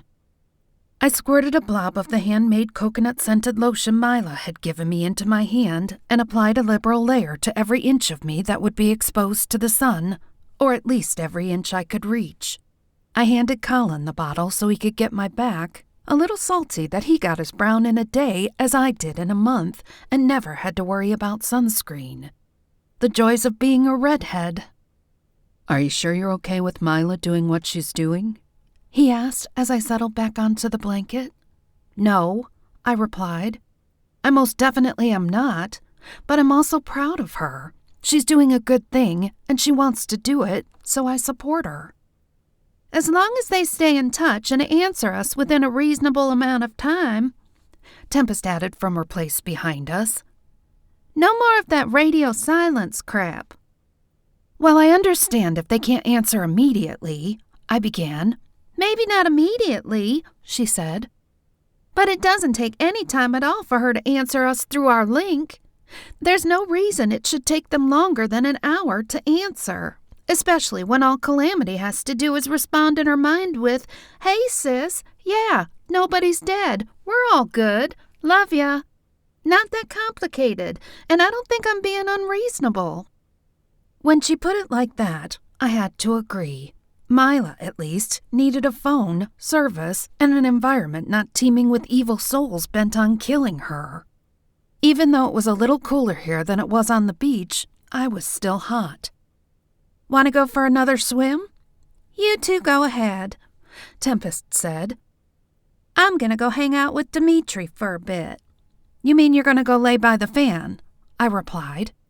She lifted a furry shoulder and slipped her custom-made movie star shades back into place. Potato, potato. Catch you two later, and try not to stumble over any dead bodies along the way. We've had enough of that for a while. Yeah. We'll do our best. Colin shook his head. We'll be over shortly. If anybody wants to know where we are, tell them you have no idea. I'd made it my mission over the last 24 hours to dedicate all my time to him and Tempest, and it felt great. We'd played in the water, gone to the casino, and had a great dinner at Marco's, the Italian restaurant in the main resort. I closed my eyes and enjoyed the warmth of the sun and the sound of the waterfall swooshing in the background. I could get used to this whole taking a weekend off thing. You know, minus the murder. He laughed. Me too. Maybe we should try it that way one weekend. Though he was sort of kidding, taking an actual weekend off with him had been an eye-opener for me. I hadn't realized how much I'd been working until I didn't have to, and I'd spoken to Blake about finding a new manager. Or at least a new bartender and server to fill in so I didn't have to work 7 days a week. He'd offered me a fat raise to keep the management position, but I enjoyed working directly with my guests. I had some thinking to do. Half an hour later, our bellies were growling, so Callan and I decided to go grab something to eat. He pulled on his shirt while I gathered our stuff. I stepped into my flip-flops and took one more look around to make sure we hadn't left anything behind. Do you want to walk, or would you rather I took us at least part of the way? Let's walk. He slipped the beach bag strap onto his shoulder and reached for my hand. Even though I'm not throwing up anymore when you poured us, it's still not exactly a relaxing way to travel. Fair enough, I said, grinning. We walked in comfortable silence for a while, our fingers intertwined, until we came to the spot on the path where Liz had lost her life. He pulled in a deep breath. How much does it suck that she survived numerous battles with evil witches, but died at the hands of somebody she thought was a friend? Unlike it was for so many others, murder wasn't just a part of life to me, and though I hadn't really known her, a part of me still mourned her. Or at least mourned the fact that somebody so young and vivacious had been robbed of the majority of her life. It sucks to the nth degree, I said. As a matter of fact, hang on a second. I studied the area around us and crafted the spells I would need. Stand back, I said, and pulled him out of the space I was about to charm. I pulled my magic from my depths, reaching out to the ocean because what I was about to do would take more juice than I had readily available. As I muttered the incantations and let the magic swirl from deep inside of me and out through my hands, the trail diverted from where she had died. A small clearing formed around the area, and wildflowers in a riot of colors sprouted around the edges, making a circle. Finally, in the spot where she had fallen, the sand swirled and formed a statue of a Valkyrie woman embracing a fey man, her mother and father. There, I said, placing a ward around the entire thing to keep people from trampling the flowers. I can't bring her back, but I can turn a spot of ugliness and violence into a place of peace and life. He placed his arms around me from behind and kissed me on the ear. That's incredible. You're the most amazing person I've ever met, Destiny Maganti, and I'm honored just to know you. I turned in his arms and tilted my mouth up for a kiss. The lingering sadness of a life cut short didn't disappear, but it did settle into the space in my heart where memories lived. The weather was gorgeous, I was with a wonderful man who loved me, and my family was safe and healthy. It was a beautiful day to be me.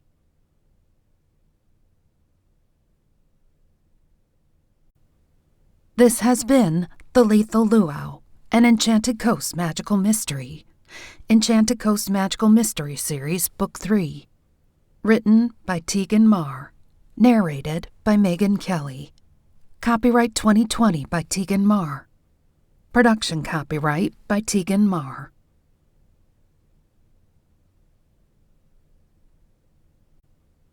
The Leathal Luau, an Enchanted Coast Magical Mystery. Enchanted Coast Magical Mystery Series, Book 3. Written by Tegan Maher. Narrated by Megan Kelly.